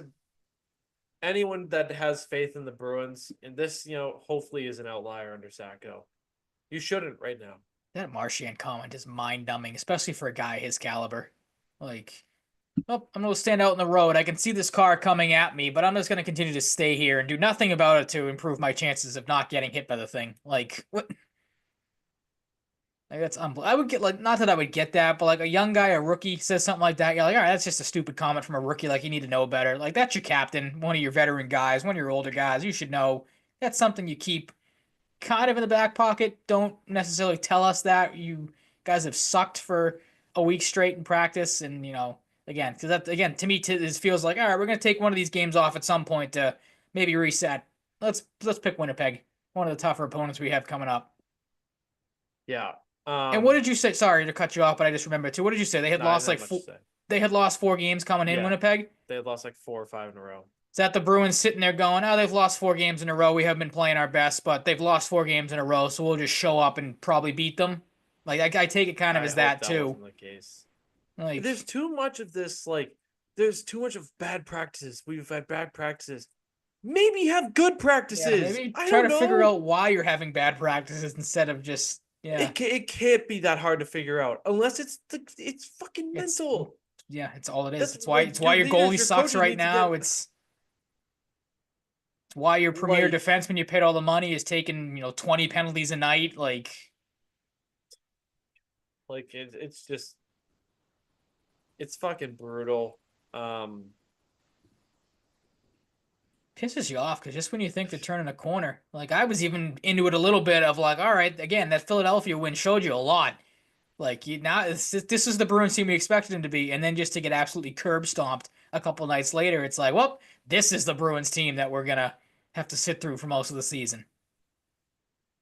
yeah, this is we're gonna have these ups and downs until something actually changes because the little stretch of bunnies they had when Sacco took over, that doesn't last That's forever. over. Yeah. Jeremy Swayman now has a 327 goals against and an 885 save percentage. Oh, it's disgusting. He looks like Corpusalo did last year. Speaking of Corpusalo, um, what did I want to look up? I wanted to see if Jay Fresh, the big hockey analytics guy on Twitter, had any more of those graphs he puts out with any like Swayman related stuff and Bruins like goals against below average and shit like that. But nothing really I'm seeing here. Because he usually tweets these out a lot, but I don't think he does it every day. Here's one potentially, but this was before the game. Let's see. All right, no. Okay, I was hoping to find something to like be a comparison point to where Swayman's numbers were in terms of goals saved below expected, like that negative 11.6 I was talking about, but I couldn't find it. And it's not scrolling much longer. But yeah, he's been really bad and he needs to fix it. He has been one of the worst goalies in the league. He looks too comfortable in the net. Like, you gotta lock in. You gotta lock in. When the going got tough, he did not handle it well, and neither did the team. Seattle, Jared McCann leads them in scoring 24 points. They're sixth in the Pacific, 14-14-2. You got Vancouver, 14-8-5, fourth in the Pacific, 27 games played for Quinn Hughes, looking like the Norris winner probably this year. Speaking of Jay Fresh, saw a concerning thing of Cale Makar's effectiveness without Nathan McKinnon, which I don't know if that'll hurt him. But Cale Makar's also been really good, but Quinn Hughes is the backbone of that team, and he's showing it this year. You got them and Jake DeBrusk, who's still fucking red hot. You got them in their home barn. I have bad omen about that one. Yeah. And Calgary playing better than probably most people expected, but still not a great hockey team. That's one you should win. I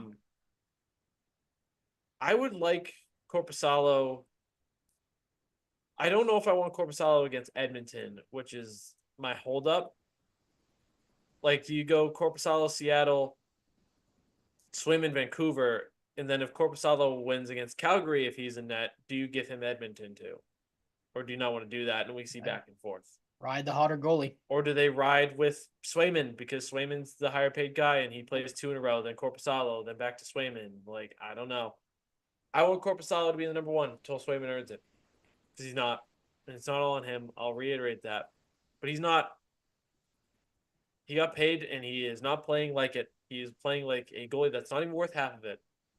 And that needs to change, or else it can snowball and you have a goaltending problem, which you are not used to having. And I don't know if the Bruins can make the playoffs with goaltending not being a big thing about their identity for multiple years. No, God, no. They have no chance. If we're talking about Swayman like this next year and there's not significant improvements to the rest of the team, we could be talking about getting fucking Connor Bedard's cousin, Gavin McKenna, first overall if they win the lottery. Like, that'd be wild. If Swayman is this bad for the future, it has a significant impact on their playoff hopes. Absolutely. Very bad. Anything else you have on your mind going for the week ahead? Nope. Just figure it out. Figures it out. Yep. Figures it out. Other notes to wrap up the show. Kevin Shattenkirk retired. Little surprised nobody wanted him. Like, Tyson Barrie gets a PTO, signs a deal. I think he's a similar player. Kevin Shattenkirk, little younger maybe. I think Shattenkirk's probably a better player. I'm surprised nobody picked up Kevin Shattenkirk. I'm a little bummed to see him retire. I think he had probably one more year or two left in him. as like a third pairing seventh defenseman. We saw what he could do on the power play with the Bruins. Maybe the decline hit him harder than we knew, or we know. So best of luck to him, even as a Terrier, respectable guy. Did play for the Bruins, was an effective player. At his best with the Blues was very good too, very good in college. Wishing him the best. Um, a name people probably forgot about, Alec Regula. They got him as I think he's a 23-year-old right shot D prospect in the Taylor Hall trade. He was on season opening IR. So when he came off of it, they sent him down to Providence, and he got claimed on waivers by Edmonton. So Nice. that sucks. 6'4", 6'5" defenseman, decent enough puck mover, decent player. Still got work to do. Like I don't think he's like an NHLer right now, but good guy for the Bruins to have had on Providence. He will not make it to Providence. He is now a member of the Edmonton Oilers or Bakersfield Condors. The best of luck to him. And we had a trade. We had two actually. Which I forgot to put the Trouba one in the outline, so I will consult for any details that I might miss, but I think I had it. Yep.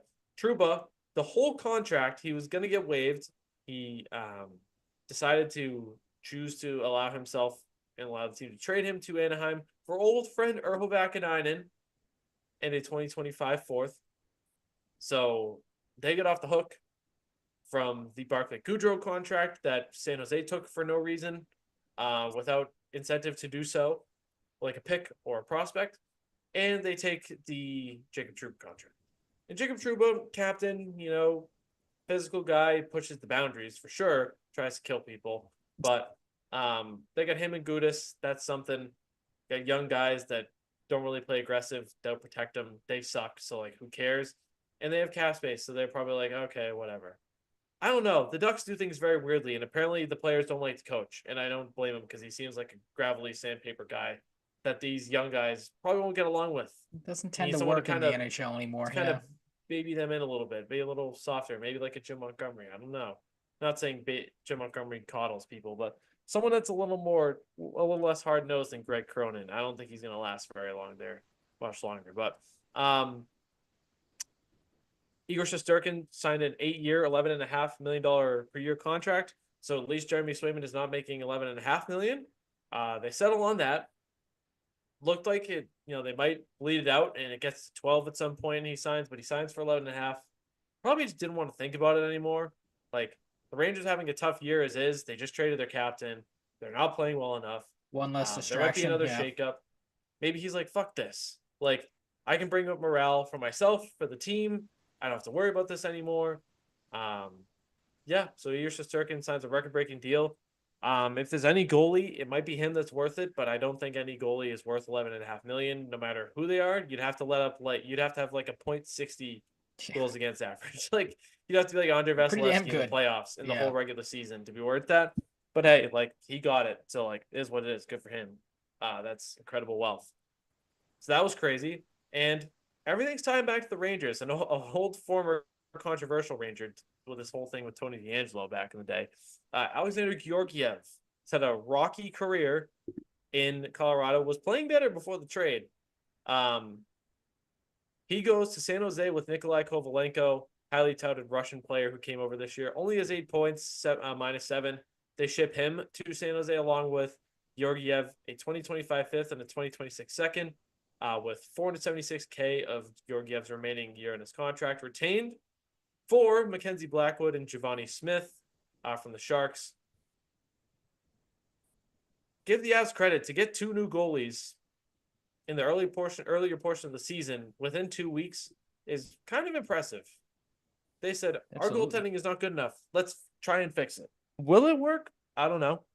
MacKenzie Blackwood has looked good in a bad situation in San Jose, but he's not this like amazing goaltender. He can play good. Scott Wedgwood is a pretty steady backup.